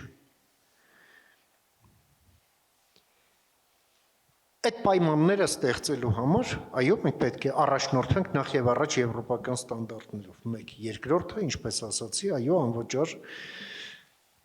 բարձրագույն կրթություն։ եւ կրթության ընդհանուր process-ի ամբողջականություն, սկսած նախադպրոցական կրթությունից, մանկապարտեզը դա մի տեղ չի, որտեղ ծնողները երեխային թողնում են, որ կարողանան գնան գործի, ոչ։ Դա նախադպրոցական կրթական հաստատություն է, որովհետև այդտեղից է սկսում ապագա քաղաքացու սոցիալիզացիան։ Այնպես ինչպես Եվրոպայում։ Եվ դա պետք է լինի այո պարտադիր, այնպես ինչպես եւ դպրոցը, որը արդեն ոնց որ հանրակրթությունն է, չէ, այդտեղից գալիս։ Այս ամենը, որ պետք է ճանապարհ երիտասարդությունը պետք է հեռանկար տեսնի երկրում իր ինքնաիրացման համար։ Եվ մտնի քաղաքականություն, ուրեմն կամ դուք եք զբաղվում քաղաքականությամբ, կամ քաղաքականությունը զբաղվում է ձեզանով, բայց երկրորդի դեպքում էլ առանց ձեզ հարցնելու։ Դա ձեզ ձեռ կտա, իհարկե ոչ։ Այսքան։ Հաջորդ հարցի համար խոսափողը խնդրում եմ տրամադրել Քերոբյան Միլենային։ Ողջունում եմ բոլորին, ես Քերոբյան Միլենան եմ Գյումրու ակադեմիական վարժարանից։ Ուզում եմ շնորհակալություն հայտնել այստեղ գտնվելու եւ հարց ուղղելու հնարավորության համար։ Հարցս հետևյալն է. Ինչ մասնագիտական որակներ պետք է ունենա վաղվա դիվանագետը կամ քաղաքական գործիչը, որպեսզի կարողանա ավելի արդյունավետ ներկայացնել Հայաստանի շահերը միջազգային հարթակներում։ Շնորհակալություն։ Քաղաքական գործիչ մասնագիտություն գոյություն չունի։ Այնպես ինչպես ասենք բանաստեղծ մասնագիտություն գոյություն չունի։ Դա մի ոլորտ է, որտեղ գալիս են մարդիկ խիստ տարբեր մասնագիտություններից, շատ տարբեր կյանքի ճանապարհից սկսած տարբեր նպատակներով, տարբեր մակարդակի բարեխղճությամբ, այստեղ ստանդարտներ չկան։ Նրանք քաղաքական գործիչ են այնքանով, որքանով նրանք ընդունվում են որպես քաղաքական գործիչ, որովհետև դա մի գործունեություն է, որը իրացվում է միայն մարդկանց համաձայնության եւ մարդկանց կողմից համապատասխան ճանաչման դեպքում, եթե ճանաչումը տեղի չի ունենում կամ մերժվում է, չի լինում եւ չի ստացվում քաղաքական գործիչ։ Եվ այո, իհարկե, ժամանակակից քաղաքական գործիչը գոնե իմ պատկերացման պետք է բազային գիտելիքներ ունենա, թե քաղաքագիտությունից, թե հասարակագիտությունից, նկատի ունեմ սոցիոլոգիայից, եւ ունենա որոշակի կենսափորձ մարդկանց հետ շփում ունենալու։ Դե իսկ ոնց կկիրառի, գիտեք, շախմատում քայլերը գիտեն բոլորը, բայց ոմանք խաղում են լավ, ոմանք գրոսմայստեր են դառնում, ոմանք էլ ոչ։ Այսպես։ Բայց ֆիլտրերն են կարևոր, հասարակական ֆիլտրերը, որպեսզի նաև բարեվարկությունը, բարեխղճությունը ամենակարևոր նաև հատկանիշները լինեն այն մարդկանց, ովքեր առաջնորդության հայտ են ներկայացնում։ Վատ ժողովուրդներ գոյություն չունեն։ Հարցը առաջնորդների մեջ է եւ առաջնորդությունն է, որ ժողովրդին մեծ ցկտումների, մեծ ամբիցիաների ճակատ է բացում։ Եվ այդ նույն առաջնորդներն են, որոնք ժողովուրդներին կոտրում են, փոքրացնում են, ապագայի նկատմամբ հավատն են կոտրում։ Եվ վստահ եմ, որ ձեր մեջ կան մեր ապագա քաղաքական կյանքի առաջամարտիկներ, քաղաքական առաջնորդներ, այս չափազանց կարևոր է, որպեսզի դուք ձեր մտքում մշտապես ունենաք այդ առաջնորդության կարևորությունը, որպես ժողովրդի ձգտումները սպասարկող եւ ժողովրդի ձգտումները ավելի առաջ մղող։ Շնորհակալություն, հաջորդ հարցի համար խոսափողը տրամադրել Էրիկ Լալայանին։ Շնորհակալություն, Էրիկ Լալայան, Restart հիմնադրամ։ Հարցս կուզեմ ուղղեմ պարոն Մեհրաբյանին այս անգամ։ Դուք նախորդ հարցերին պատասխանելիս, հատկապես գազի հարցին պատասխանելիս, թանկացման, ասացիք, որ պետք չի գազ գնել այն պետությունից, ով չի հարգում Հայաստանի սուվերենությունը այդ թվում։ Ինչի հետ ես միանշանակ համաձայն եմ։ Հետո դուք ակնարկեցիք, որ խաղաղության շրջանում կարելի է արդեն գազ գնել Ադրբեջանից։ Իհարկե Ադրբեջան բառը չհնչեց։ Հիմա իմ հարցս հետևյալն է։ Ըստ ձեզ որն է ավելի շատ թիրախավորում Հայաստանի սուվերենությունը։ Ներկայիս Ռուսաստանի նարատիվները, թե 20-ից մինչև 23 թվականի պատերազմները, Արցախում տեղի ունեցած էթնիկ զտումը, արևմտյան Ադրբեջանի խոսույթը, որը մինչև օրս պահվում է շրջանառության մեջ, այդ թվում Իլհամ Ալիևի մակարդակով, եւ այն բոլոր վտանգները, որոնք Ադրբեջանը բացի բաց ասում է Հայաստանի վերաբերյալ, օրինակ, Հայաստանը որտեղ որ ռազմական գործարան ստեղծի իր տարածքում։ Մենք կարանք այն թիրախավորենք եւ խոցենք։ Երբ որ Հայաստանը գործարան էր ստեղծում իր տարածքում, բայց Ադրբեջանի սահմանին անընդհատ կրակոցներ էին հնչում այդ գործարանի ուղղությամբ, ինչի պատճառով Հայաստանը ստիպված եղավ այդ գործարանը տեղափոխել այլ մաս եւ այդ թվում մինչեւ օրս Հայաստանի սուվերեն տարածքի որոշ տարածքներ գտնվում են Ադրբեջանի տիրապետության ներքո։ Ինչու պետք է Հայաստանը հրաժարվի ռուսական գազից եւ վերցնի ադրբեջանականը։ Շնորհակալություն։ Շնորհակալություն, շատ կարևոր հարց եք տալիս։ Ինչու։ Որովհետեւ Ռուսաստանն այսօր Հայաստանը համարում է որպես ժամանակավորապես կորցրած տարածք, ինչպես նաև նույն Ադրբեջանը, նույն Ուկրաինան, իդեպ Ուկրաինայում պատերազմը հենց այդ նույն բանի մասին է, Բելարուսը, կենտրոնական Ասիան, ողջ հետխորհրդային տարածքը որպես ժամանակավորապես կորցրած տարածք։ Եվ կառուցել է լծակներ եւ փնտրում է առիթներ այդ ամենը հետ վերադարձնելու համար։ Լսեք ուղղակի դրա համար 2007 թվականի Պուտինի ճառը Մյունխենում, որից այս ամենը մեկնարկեց Վրաստան ներխուժմամբ, եւ նայեք 2012 թվականի Ռուսաստանի արտգործնախարարության կայքում Ռուսաստանի արտաքին քաղաքականության նոր կոնցեպտը, որն էլ գործի դրվեց 2013 թվականից սկսած, այդ Ղրիմ, Հայաստանին են սեպտեմբերի 3-ին վթարի ենթարկել եւ այլն եւ այդպես շարունակ։ Ինչ վերաբերվում է Ադրբեջանին։ Ադրբեջանը նույն հարթության վրա Ռուսաստանի հետ որքան էլ մենք այսօր կոնտեքստի առումով կարողանենք դնել նույն հարթության վրա, սրանք նույն հարթության վրա չեն։ Ադրբեջանն այո մեր երեկվա թշնամին է, այսօր մենք ունենք նախաստորագրված խաղաղության պայմանագիր Ադրբեջանի հետ, մենք ունենք ռազմական գործարաններ, ձեր ասած թիրախավորված գործարանը, որը թիրախավորվեց այն ժամանակ, երբ մենք շարունակում էինք մեր թշնամանքը Ադրբեջանի հետ, այսօր գտնվում է դրանից սենց ոտքի ճանապարհի հեռավորության վրա եւ չի թիրախավորվում, մենք ունենք ռազմական գործարաններ, մենք նոր ռազմական գործարաններ ենք ունենալու, որովհետեւ Հայաստանը պետք է ունենա ամենալավ բանակներից մեկը աշխարհում, ընդ որում մեր կուսակցությունը նաեւ համապարփակ պաշտպանության եւ անվտանգության համակարգի ներդրման կողմնակից եւ տարածքային պաշտպանության զորքերի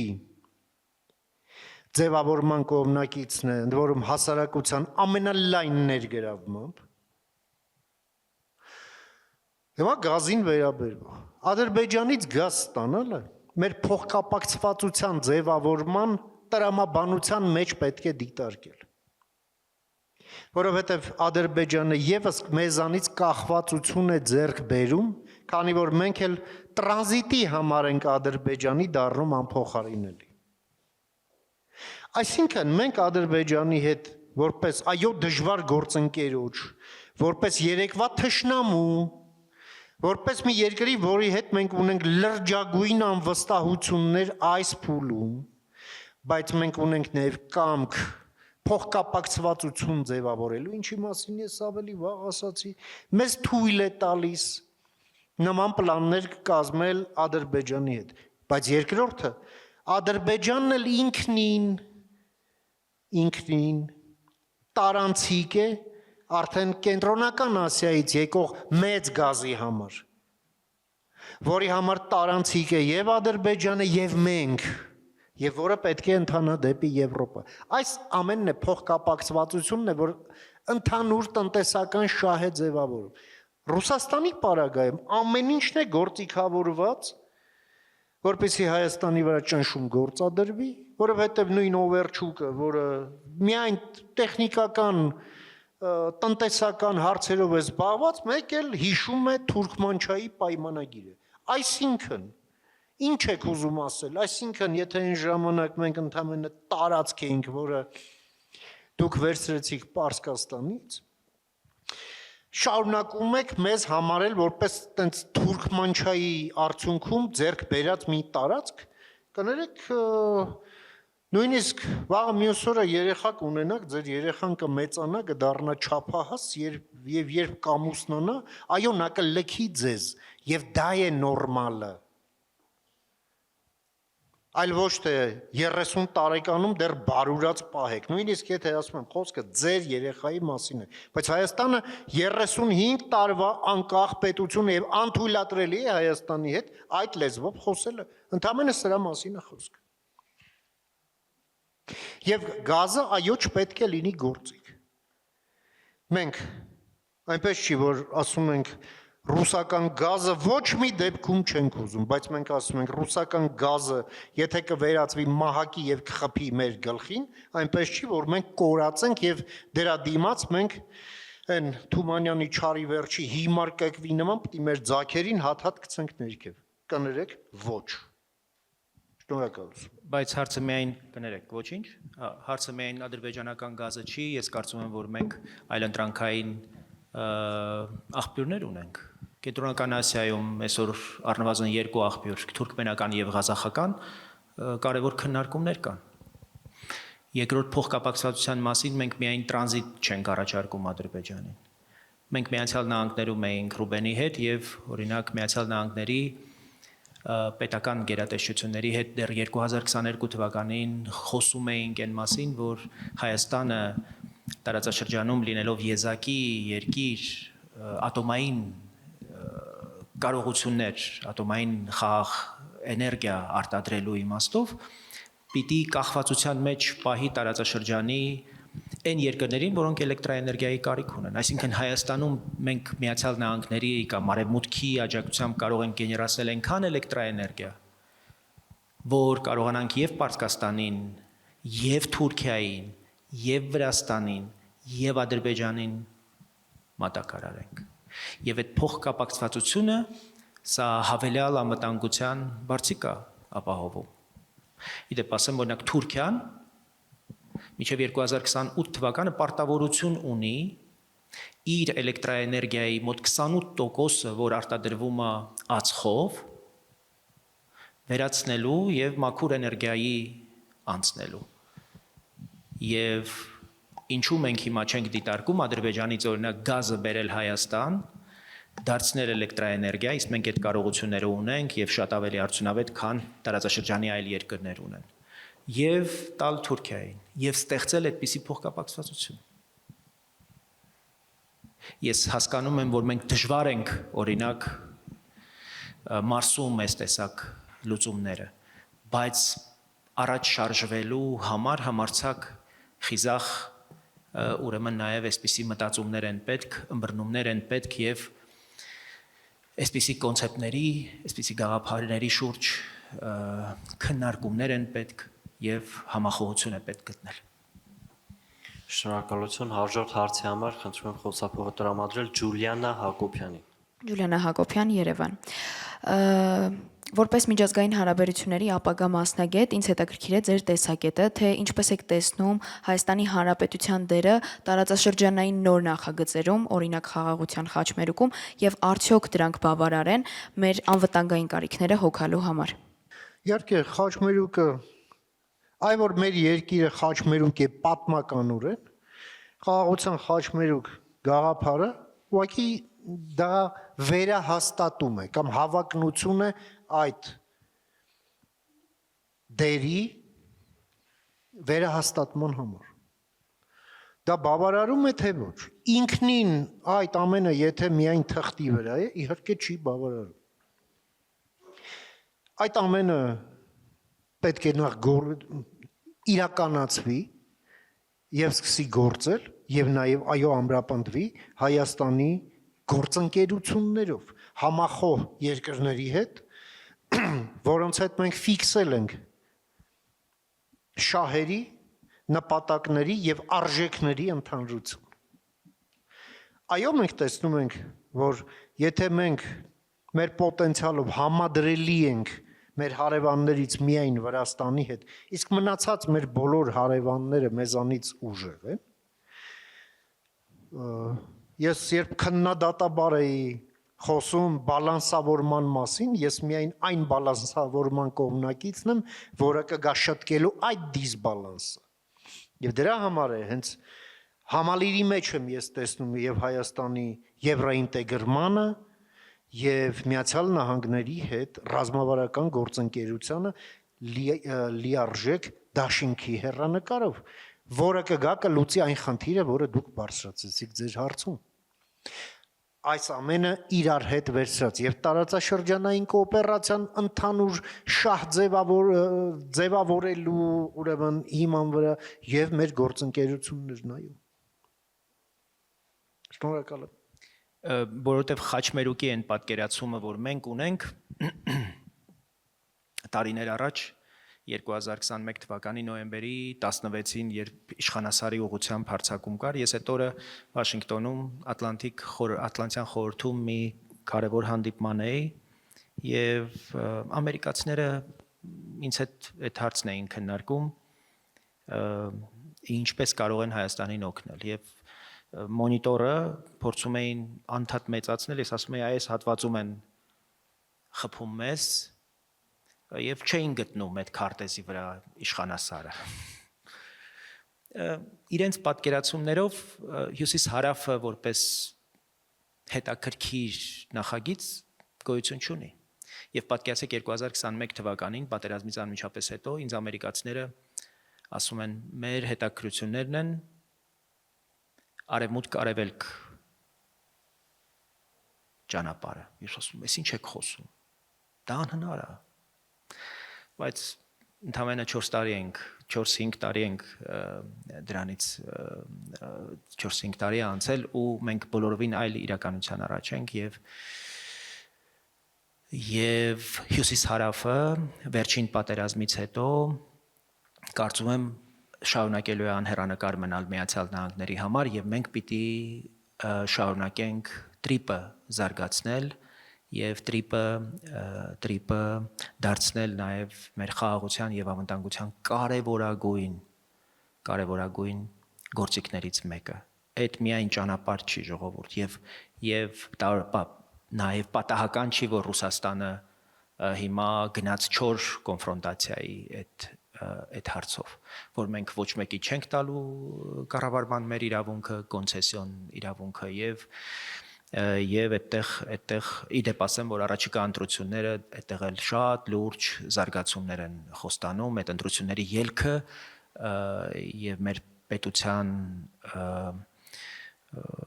դիմադրողունակությունը այդ ընտրություններում արտահայտվող շատ հարցերի է պատասխանելու, որտեղ ես կարծում եմ, որ մենք այլ բան չենք անելու, քան այդ կոնցեսիան ուղղակի վերցնել հետ եւ կառավարումը ամբողջությամբ ստանձնել երկաթողու։ Որտեղ ակնհայտ է, որ ռուսները ամեն ինչ անելու են, որպեսզի տրիպը ուղղակի կյանքի չկոչվի, որտեղ տրիպը երաշխավորելու է խաղաղություն, իսկ այնտեղ որտեղ Ռուսաստան, այնտեղ խաղաղություն չի կարող լինել, որտեղ Ռուսաստանն ու խաղաղությունը անհամատեղելի են։ Մենք պիտի ընտրենք խաղաղություն թե Ռուսաստան։ Եվ առաջիկա ընտրության կարևոր հարցերից մեկը հենց դա է։ խաղաղություն, թե Ռուսաստան։ Դրանք ուղղակի անհամատեղելի են, որտեղ այսօր Ռուսաստանի թշնամին այն բոլոր գործիքներն են, որոնք Հայաստանին կարող են ավելի մոտեցնել խաղաղությանը, որտեղ խաղաղությունն է, որ տարածաշրջանին կարող է բարեկեցություն բերել եւ կտրել ռուսների հետ ունեցած մեր տարբեր ուրեմն կախվածություններ։ Այդ թվում մեր ընկերոջ բարձրացրած ուրեմն տնտեսական կախվածության, գազի կախվածության այս բոլոր ուրեմն հարցերը։ Հաջորդ հարցի համար խնդրում եմ խոսափողը տրամադրել Նարեկ Արևշատյանին։ Նարեկ Արևշատյան, Ռեստարտ Գավառ երիտասարդական հասարակական կազմակերպությունից։ Մենք մեր գործունեության ընթացքում հաճախ ենք շփվում Գեղարքունիքի մարզի բնակիչների հետ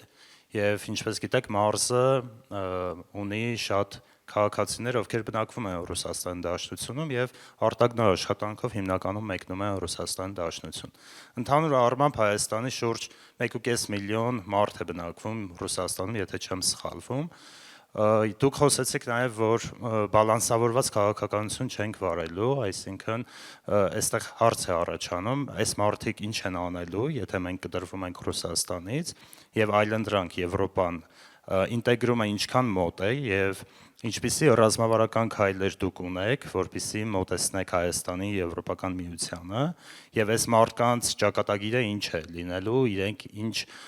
ուղղությամբ են աշխատելու, արդյոք հետ են վերադառնալու եւ եթե արտակնա աշխատանքի են մեկնում այս դեպքում ուր են մեկնելու կամ ինչ հնարավորություններ են ստեղծելու իրենց համար եւ մի հարց կապված եկեղեցու հետ դուք նշեցիք որ եկեղեցին այս պահին հիմնականում պաշտպանում է ընդդիմության շահերը եւ ձեր ձգտումները հիմնականում միտված են դառնալու ընդդիմություն ոչ թե իշխանություն արդյոք այս պահի իշխանությունների գոյության եւ ձեր ընդդիմություն լինելու պարագայում եկեղեցին ինչ դեր է ունենալու եւ ում շահերն է ի վերջո պաշտպանելու Նախ վերջից սկսենք եկեղեցու հետ կապված, այստեղ պետք է ուղղակի ֆիքսենք սկզբունքները։ Առաջին, Հայաստանն աշխարհիկ պետություն է, վերջակետ։ Երկրորդը, Հայաստանում խղճի ազատություն է, վերջակետ։ Եկեղեցին անջատ է պետությունից, վերջակետ։ Իսկ դա նշանակում է, որ եկեղեցին դուրս չէ պետությունից, եկեղեցին դուրս չէ օրենքից։ Սա պետք է մենք ֆիքսենք։ Եկեղեցին չպետք է լինի միջկուսակցական վեճերի կամ բանավեճերի մաս, ուղղակի չպետք է լինի, վերջակետ։ Եվ այո, մենք ընդդիմություն ենք, չգիտեմ վաղը կլինենք իշխանություն, թե չենք լինի, կարևոր չի, բայց մենք չենք ուզում, որ եկեղեցին գա եւ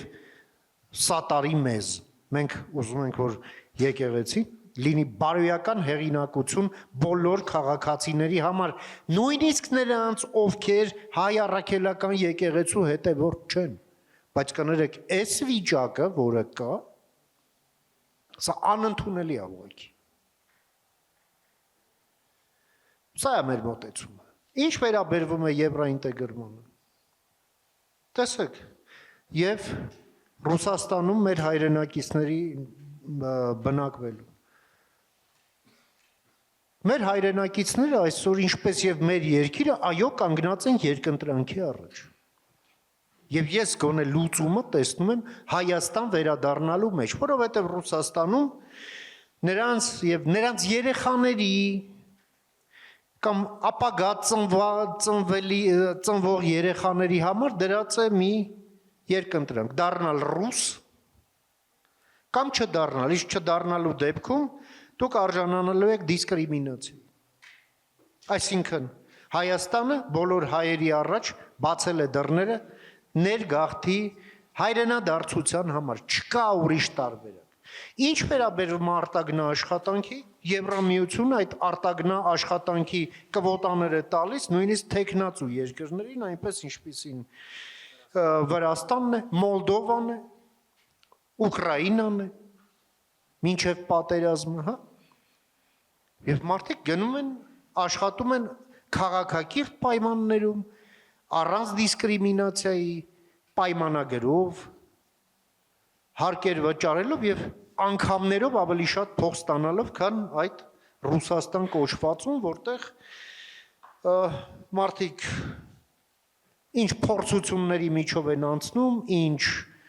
մի կողմից չեկիստներ, մյուս կողմից կրիմինալ, մյուս կողմից այսպես կոչված հայ համայնքի ջոչերի ճնշում, գիտենք չէ՞ այդ ամեն ինչը ոնց է տեղի ունենում։ Օրինական հարկերից բացի անօրինական հարկեր, որ իրենց լավ աչքով նայեն եւ այլն։ Էլ չեմ ասում այն այլանդակ պայմանները, որտեղ նրանք ստիպված են, ասենք, ապրել այդ աշխատանքային սեզոնի ժամանակ, հա, որը մարդուն վայել չի ուղղակի, բայց անում են փող տնտեսելու համար։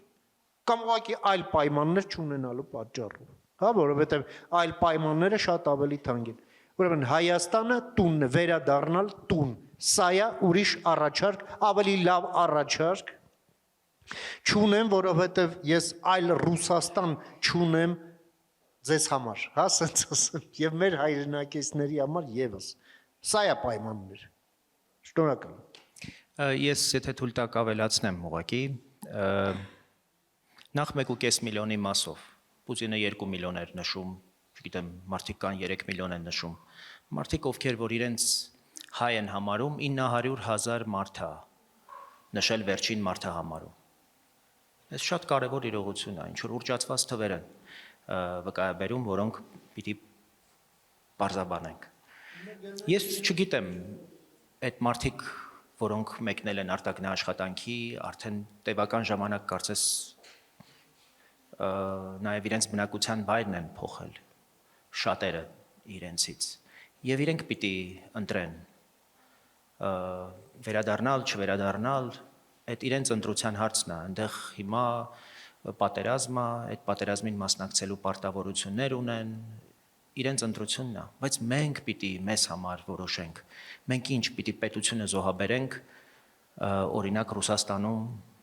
արտագնա աշխատանքի մեկնած կամ արտագնա աշխատանք կատարող մեր հայրենակիցներին, այդպիսի հայրենակիցներ ունենք Եվրոպայում, Միացյալ Նահանգներում, բայց ինձ համար, մեր կուսակցության համար, բացարձակ արժեք են ոչ թե Ռուսաստաններում, Ամերիկաներում, Եվրոպաներում իրենց ճակատագիրը փնտրող կամ գտած Հայաստանի Հանրապետության քաղաքացիները, այլ այն Հայաստանի քաղաքացիները, այդ թվում ոչ հայազգի, ովքեր մեր երկրին հարկ զինվոր են տալիս, եւ մեր համար պիտի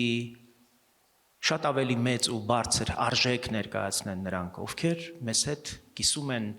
այս պատասխանատվությունն ու պարտավորությունները մեր պետության առաջ, եւ մենք որևէ կերպ չենք կարող ստորադասել պետության եւ պետականության առաջնահերթությունները օրինակ Ռուսաստանում ապրող հայերի հարցերը կամ ճակատագիրը քննարկելիս։ Հակառակը ես կարծում եմ, որ մենք ամեն ինչ պիտի անենք, որպեսզի իրենց համար, մեր հայրենակիցների համար Ռուսաստանում, Միացյալ Նահանգներում եւ Եվրոպայում հայկական պետականության հարցը, Հայաստանի հարատեվության հարցը ամեն ինչից վեր լինի եւ իրենց ներկայությունը այդ երկրում ավելի ընդգծեն հայկական պետականության ուրեմն նշանակությունը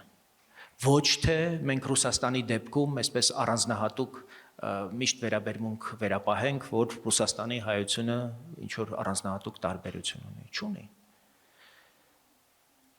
չունի եւ մենք հիմա վերստին համոզվեցինք հիմա կոնկրետ այդ հայությանը փորձում են հայկական պետականության դեմ օգտագործել։ Մենք կոնկրետ ապացույցներ ունենք, որ ռուսահայ բիզնեսմենները տոմս փող հյուրանոց են խոստացել Ռուսաստանում բնակվող մեր հայրենակիցներին, որ գան եւ Պուտինի ընդդիմությանը քվետան, որը պիտի լինի մեր վերաբերմունքը այս իրողությանը։ Կոնկրետ այս մարդիկ թիրախավորել են մեր պետությունը, մեր ապագան։ Ես եղել եմ այն օրենքի կողմնակիցը, որ հնարավորություն տանք արտերկրում բնակվող Հայաստանի քաղաքացիներին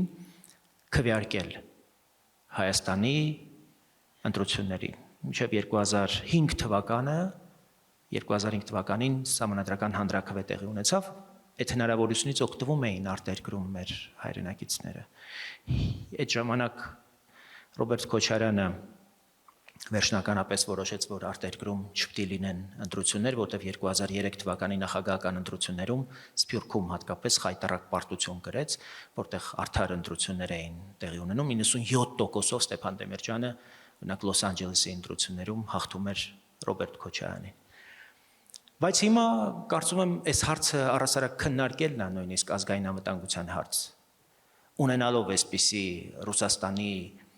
օլիգարխիա, ռուսական այսպես ռուսահայ բիզնես միջավայր, այս շատ լուրջ սպառնալիք է մեր պետության համար։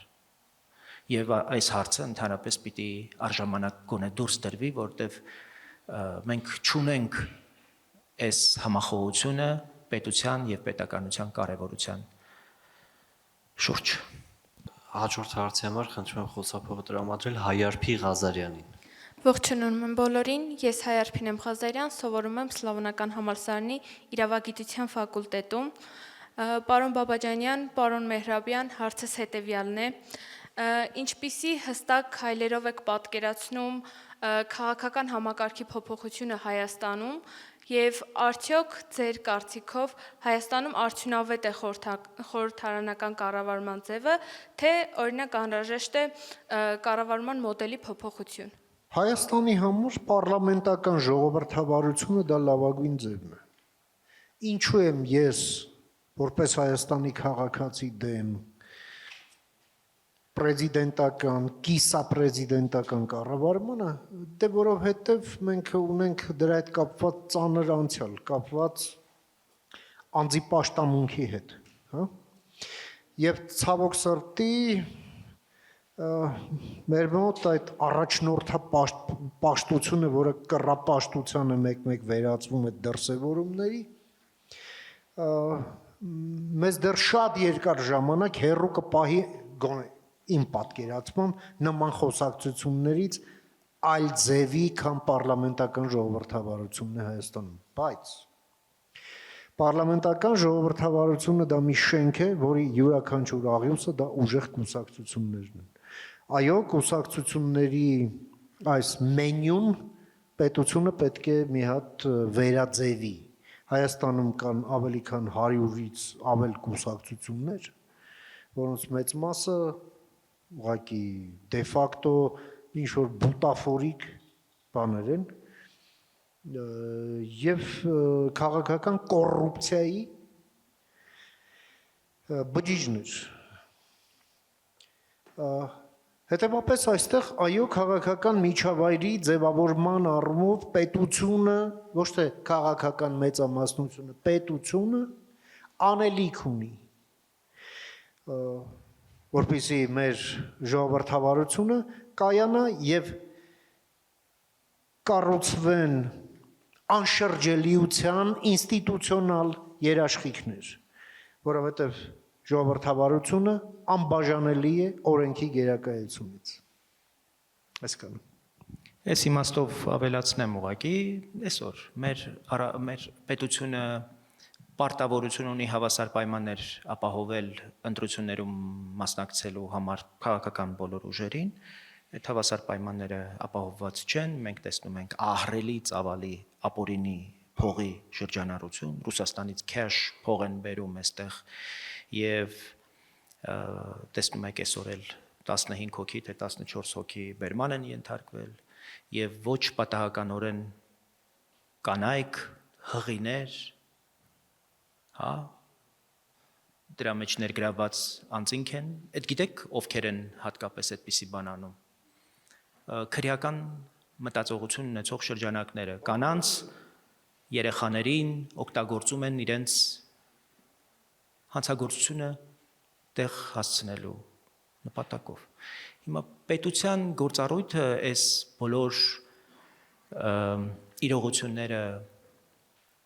վերլուծելիս ոչ թե պիտի լինի ուղղակի բռնել եւ արցանագրելը փաստը։ Մենք կարծում ենք, որ այս քաղաքական սեգմենտին առհասարակ թույլ տալը ընտրություններին մասնակցել վտանգավոր է պետության ապագայի համար, այ անշրջելիության համար ժողովրդավարական գործընթացների։ Հիմա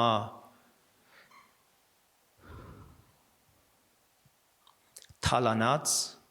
գողացած փողի շրջանառությունն դրել գործողության մեջ Ծառուկյանը։ Հիմա բոլորս գիտենք, չէ՞, որտեղից է այդ փողը։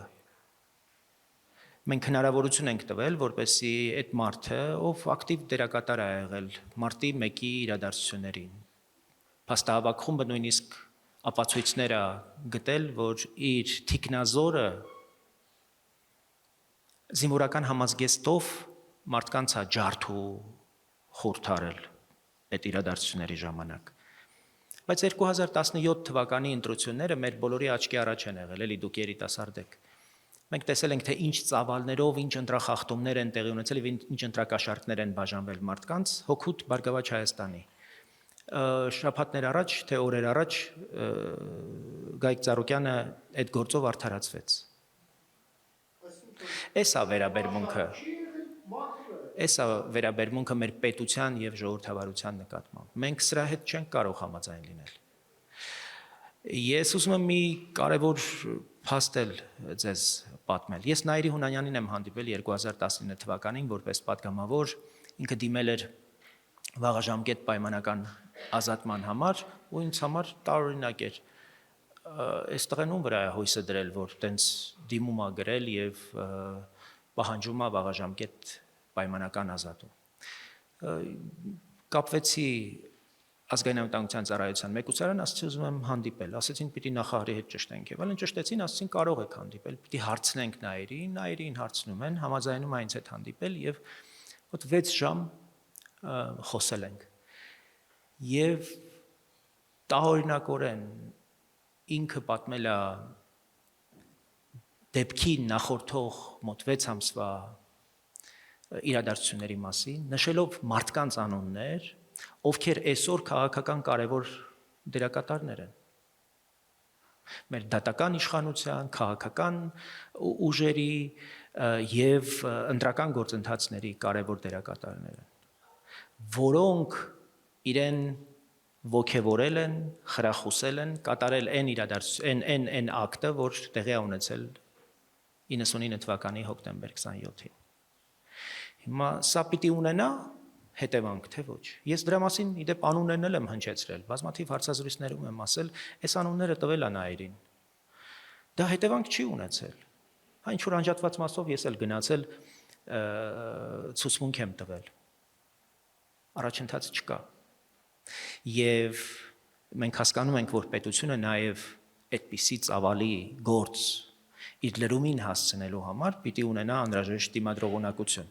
որտեղ դա միայն ներքին հարց չի, դա արտաքին կարևոր հարց է։ Բայց սրա համար մեր քաղաքական միջավայրը, ինչպես դուք եք նշում, արմատապես պիտի փոխվի, մեր քաղաքական համաձայնությունները պիտի փոխվեն։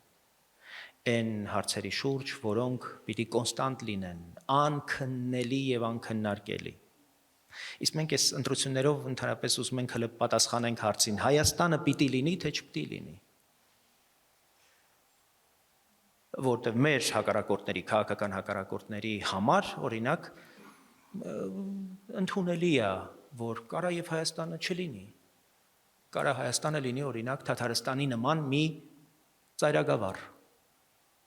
Եվ այդ քաղաքական սեգմենտից դուք չեք լսի որևէ հայտարարություն, որ կդատապարտեր Օվերչուկի Թուրքմենչայի պայմանագրի վերաբերյալ հղումը։ Իսկ դա մի բանի արձանագրում էր, իրենք մեզ որպես պետություն չեն ճանաչում։ Այնպես ինչպես թուրքերը մեր ֆիզիկական գոյության հակառակորդներն են, Ռուսաստանը մեր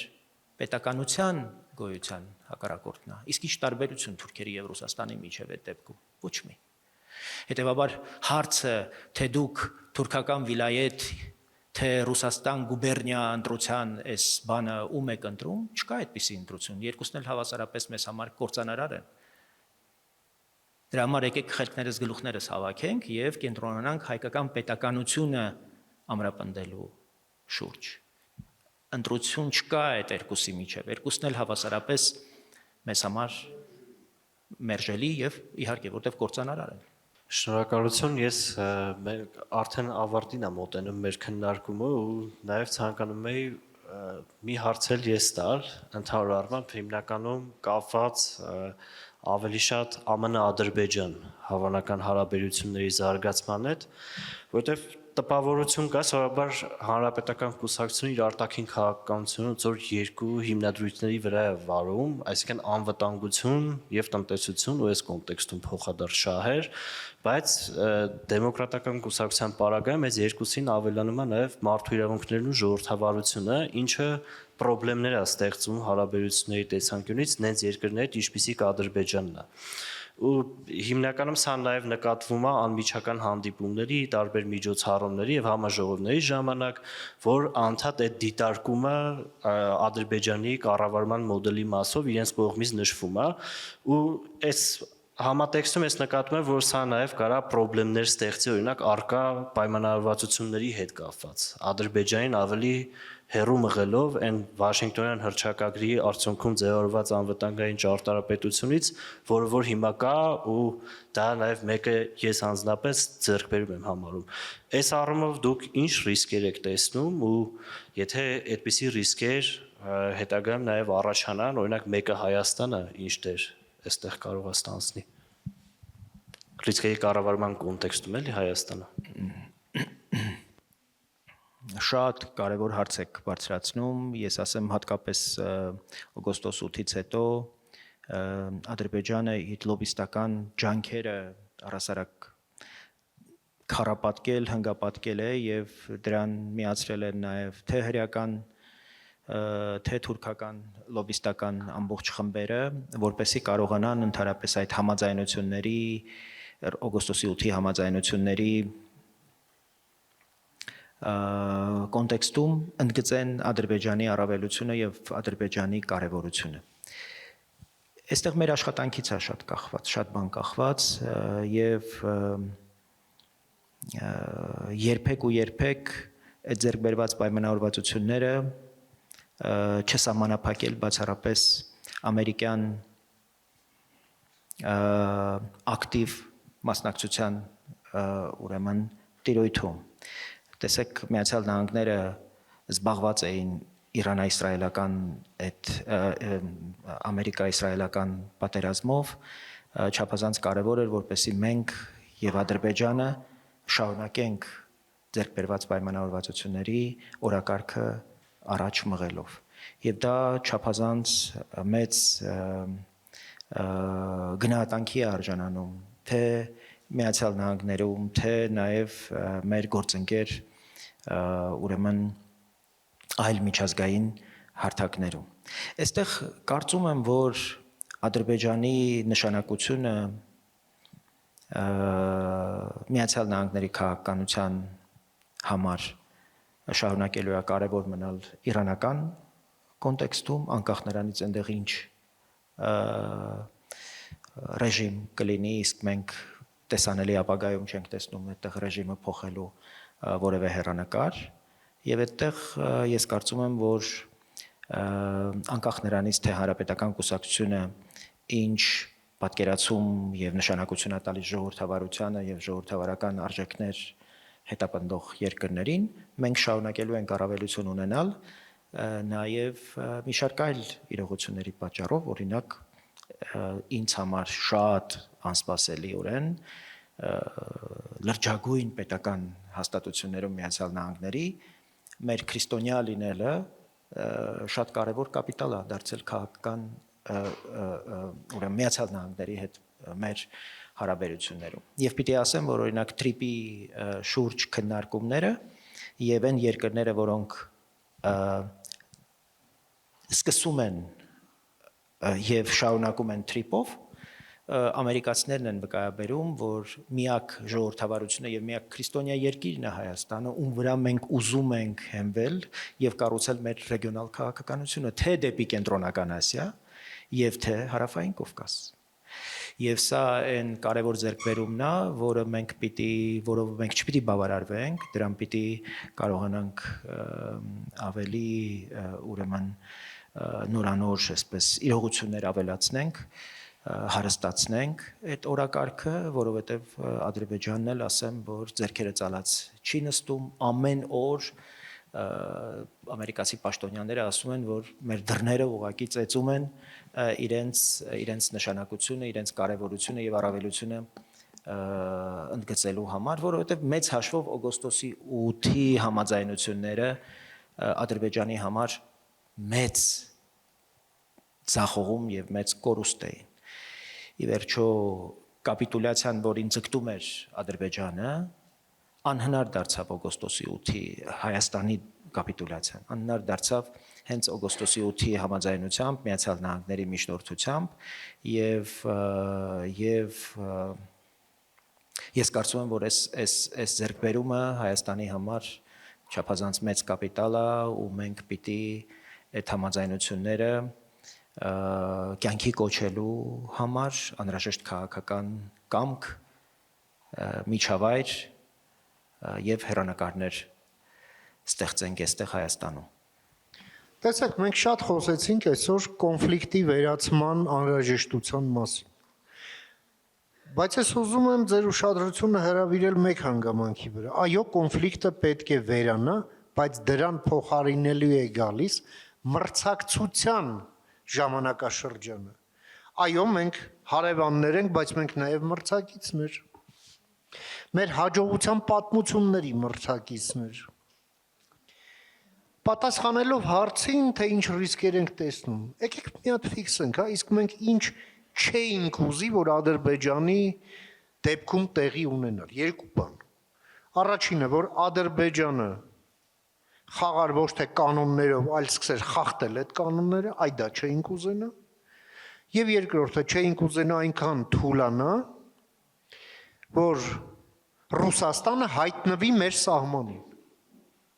Այնպես ինչպես եղավ 20 թվականին։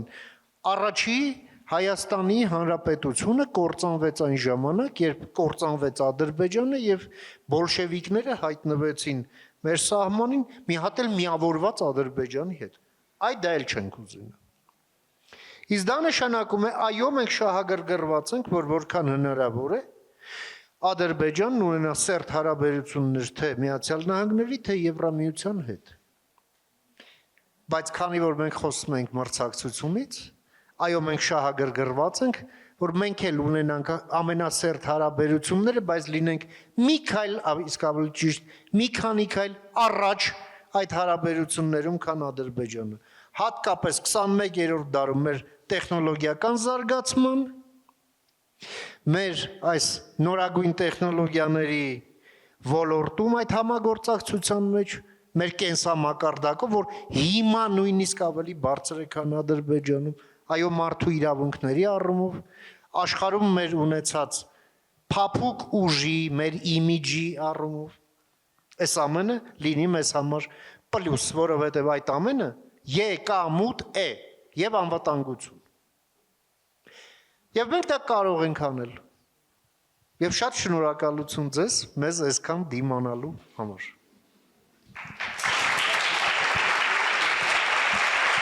Շնորհակալություն։